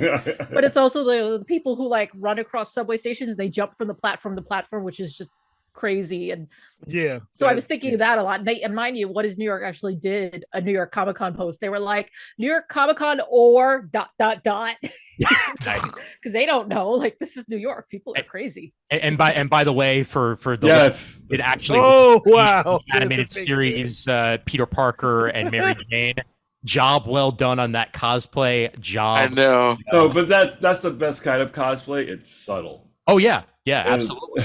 Yep. I was happy. I was like just geeking out, and they were like, "We didn't think anyone was going to notice." I was like, "Are you kidding me?"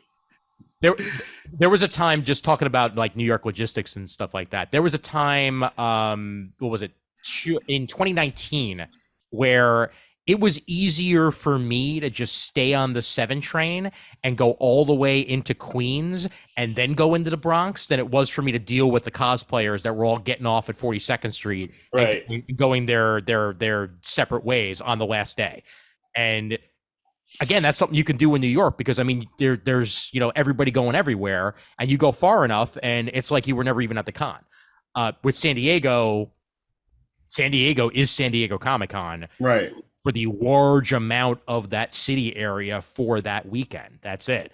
You go 5 blocks in New York, you're back in New York. That's it.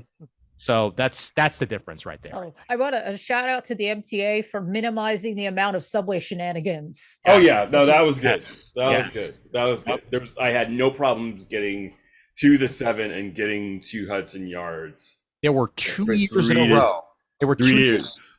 There were 2 years in a row, Jamal, where back when I was living in Brooklyn, I had to take the F train because the queue was not running. Right. The weekend of New York Comic Con. That was one of the weekends that I got to see them filming Joker at a random F train stop. Like Gotham Transit Authority trains stopped at, I think, like 18th Avenue or something like that. Not my favorite thing in the world. I'm glad that was not the case this time around. All right, guys, I think we did a good job of deconstructing everything. Anything else you guys want to bring up comic related in the last 10, 15 minutes here before we wrap things up? They as is their usual bullshit.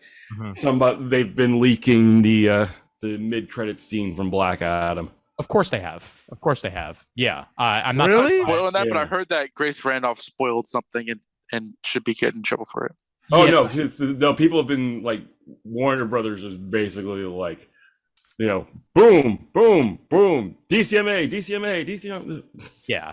Really? Really? Like, New York just saw it last night. Yeah. So, see? Hey, that don't happen in our screenings down here in DC. Spoilers. You know what it is. Ever since Spider-Man No Way Home, it's like spoilers. Like, who cares? Like, what you think? We're going to spoil as much as like. There really used to be like, I feel like a The Wire kind of like there used to be honor in these streets, and now it's just like Not anymore. Like no, you can't have surprises. Surprises have to be spoiled for you. Exactly. You know, you can't be genuinely surprised by something. I spend so much time writing around things when I write my reviews. Like I just want to let me give you the setup and stuff you've possibly seen in the commercials. I don't want to even go into the full of Act 1. Like I'm just going to talk about the effects is good.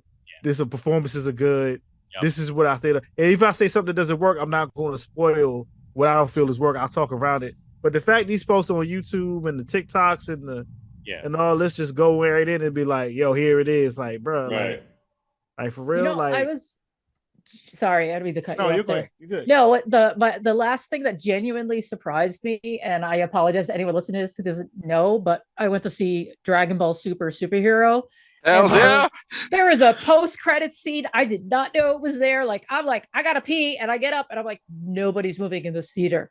Is there something after the credits? And it was worth it. I will not spoil it, but it was worth it. And I will, that's my recommendation is you need to see Dragon Ball Superhero, even if the name is stupid as shit. Like like many things in Dragon Ball Super. Exactly. No, exactly. I will not take this Dragon Ball disrespect.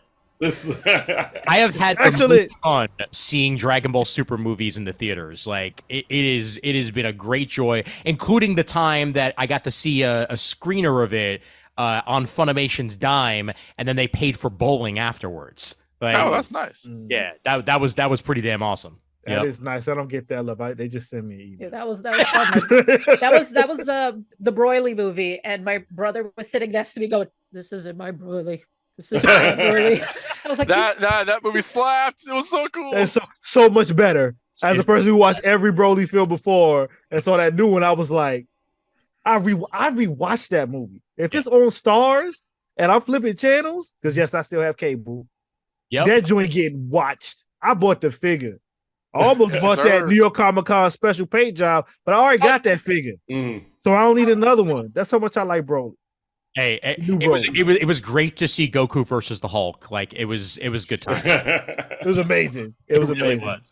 Dragon Ball Superhero though, like as a particular North American fan of Dragon Ball Z particular era, that shit was just so pandered to me, and I love every second of it. It was total like fanficky because it's like about Gohan's real dad, Piccolo Grandpa Piccolo. Grandpa Piccolo. It's 60% of Piccolo movie. His cat phone.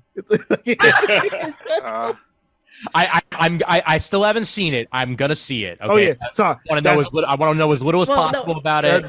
No, Ian asked me for all the spoilers. He's like, I need to know, and I'm like, that's fine because I want to spill the beans on this one. I loved it Grandpa Piccolo. I love the it. first thing I saw in New York City Comic Con was the Dragon Ball area. And like I had like the Steven Universe stars in my eyes. I was like, oh, this is working on me. Oh yeah. Yeah, no, and New York Comic Con always does a good job with those in particular. Bandai puts the money out. That's it. It's just plain and simple. Yeah. There's something else I wanted to talk about on this call in particular because Kris is on it, and that's the New York Comic Con trailer that came out for Picard. Yes. And thank you for that delightful stink face, Kris. Oh, middle fingers have come up. Oh, clearly I picked the right track here. Haven't heard one good thing about this show. Haven't heard one good thing. This could be the rest of the podcast. Me going. Well, I don't know. Is it bad? I mean, okay, it's not necessarily bad because I actually enjoyed a decent amount of the trailer. It's just you talk about fan service, like you talk about how for superhero with fan service. So pandering. It's almost the entire cast of Star Trek: The Next Generation, teaming back up again for season 3. In the trailer, again, this is not a spoiler for those who have seen the trailer. If you have not seen the trailer, do not listen to what was about to come out of my mouth. Moriarty is back, so the frickin' exactly. Thank you. That's why I'm slightly cut off because I don't want to be too vulgar. Oh, I have to correct you. It's the entire cast of Star Trek: The Next Generation because Denise Crosby is also going to be on Picard. There you go. But what about Wesley? Wesley? See her in the trailer. What about Wesley? But they already announced that she's going to be in the show. Yeah, they did announce it. Yeah, one way or the other. So it'll probably be like mirror, like either her alternate or her daughter. Or yeah, it's probably something Sela like will be back. Yeah. Just like basically Brent Spider can come back as lore, like that's what they did.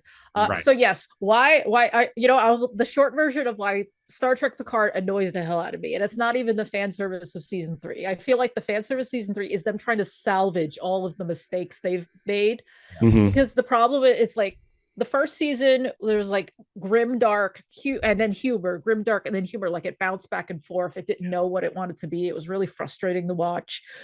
And then at the end of season, like I was enjoying season 2, I was feeling great about season 2, and then they got rid of the entire cast except for Raffi and Seven of Nine. I mean, aside from Picard, just so they could bring on the next generation people.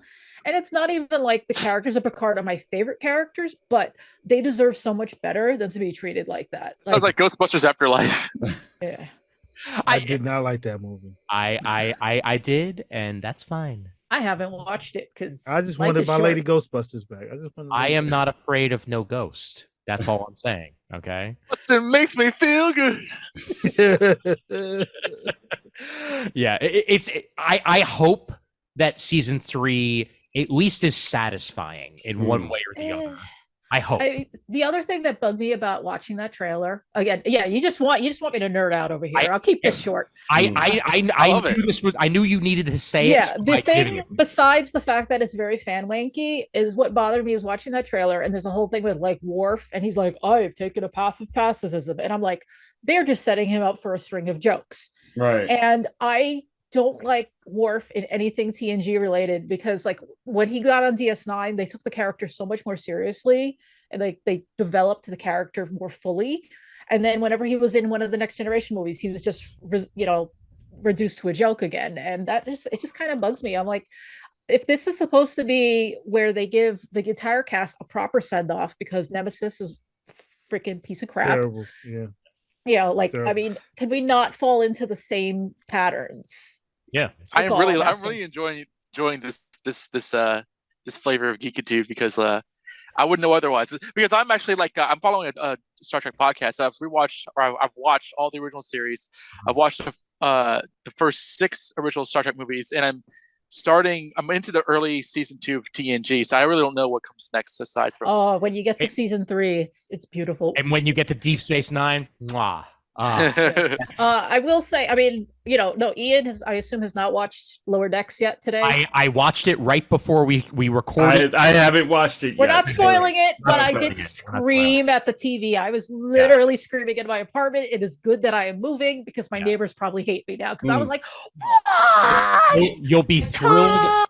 You'll be thrilled with how aware of themselves they are, Jamal. Okay. I'll just leave it at that. And the episode from a couple of weeks ago with the DS9 reunion. Oh yeah, that was hysterical. Again, wonderful. Yep. Yeah. I bought the comic. My favorite Star Trek show on right now. As I said, I bought the comic at the con. The comic is written by Ryan North, so it's just as funny. It makes all the self-referential jokes. I'm like, okay, that was a deep cut, which I appreciated. So that'll be my comic recommendation for this episode. Is issue 2 just came out yesterday. I don't have it yet because they didn't sell it at the con. I feel cheated. Like what's the point? Sell me something a few days in advance. God damn it! Nice. So. Yeah, my comic book recommendation, even though I haven't read it yet, is I have Saga Volume 10 sitting waiting to be read, because now that that's out, it immediately was pre-ordered and delivered to me on the Friday of New York Comic Con when I wasn't here to read it.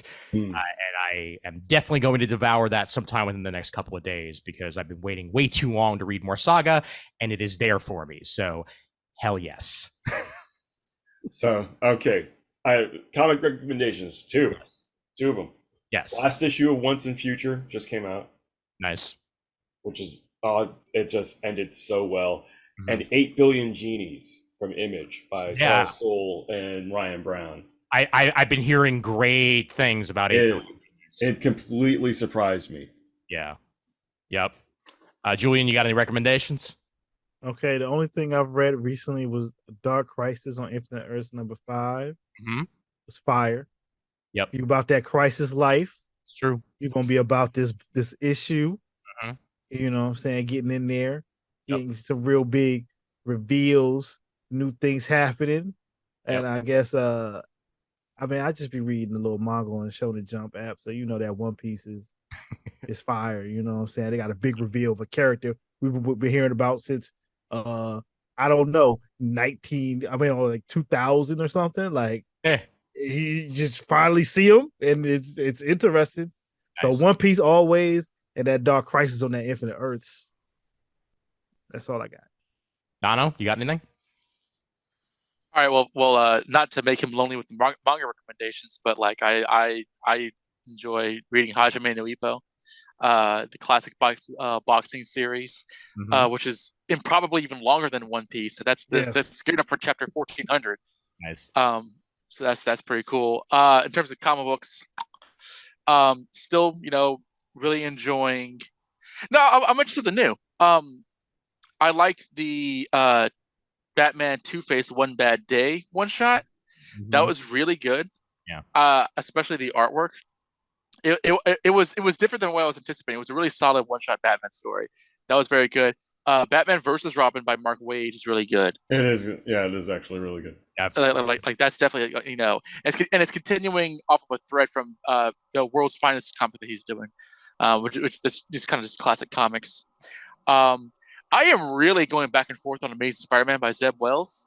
You got like John Romita Jr. and Scott Hanna on art, so it feels classic. But I dig the writing mostly. The whole Norman Osborn without his sins, he's Peter's employer thing. Yeah, that's really, really, really hard for me to buy.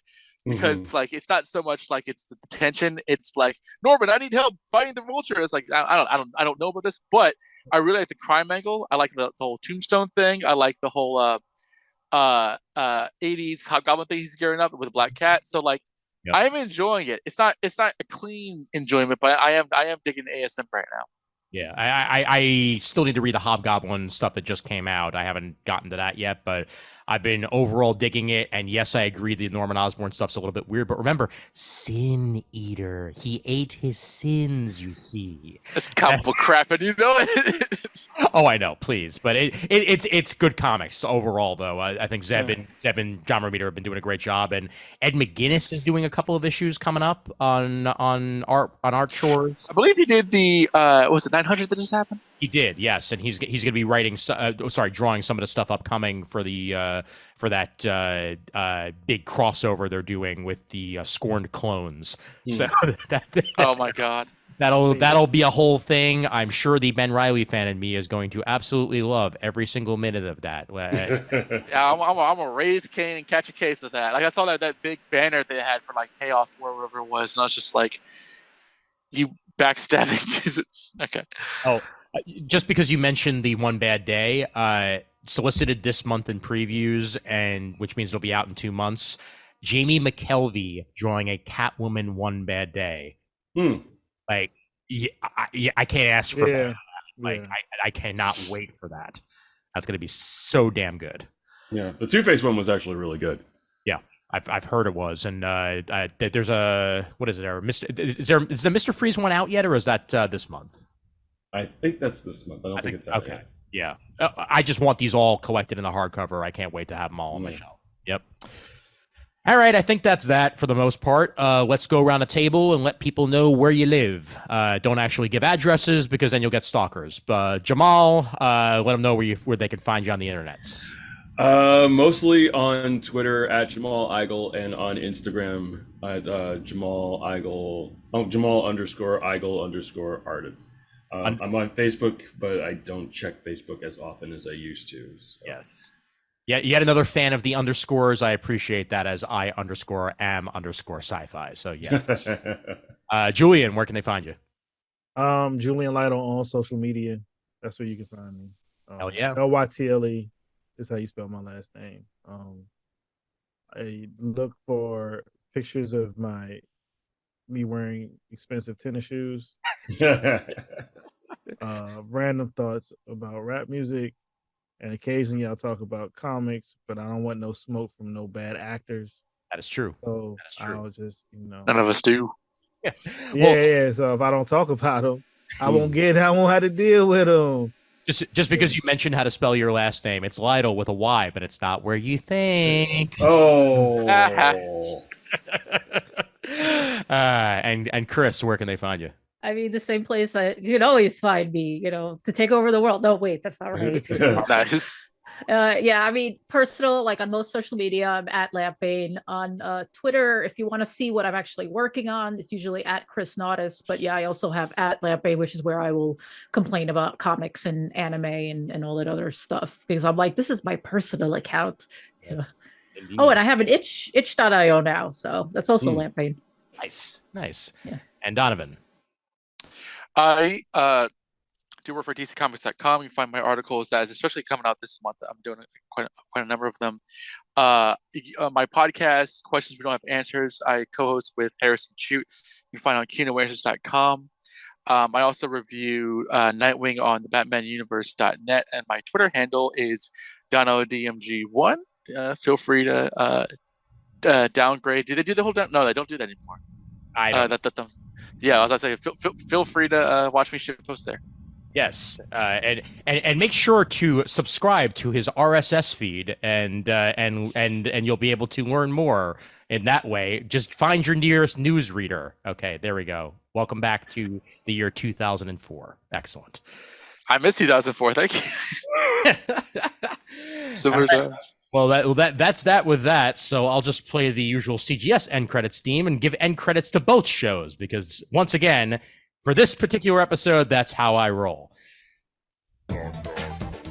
Visit us at comicgeekspeak.com and at comictiming.net. You can find us at facebook.com/comictiming or facebook.com/comicgeekspeak. Visit us at the Comic Geek Speak supergroup as well. The Twitter is at Comic Geek Speak.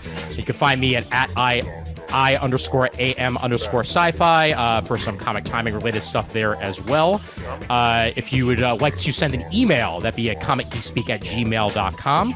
And that is basically it. youtube.com/comicgeekspeak. And also you search Comic Timing on YouTube for upcoming Comic Timing YouTube bits. I'd like to thank you all for donating to the show over the years. We really do appreciate it and could not do it without your help. And as always, we're uniting the world's mightiest heroes, one listener at a time. And there's always time for comics. Wow, I managed to pull it off.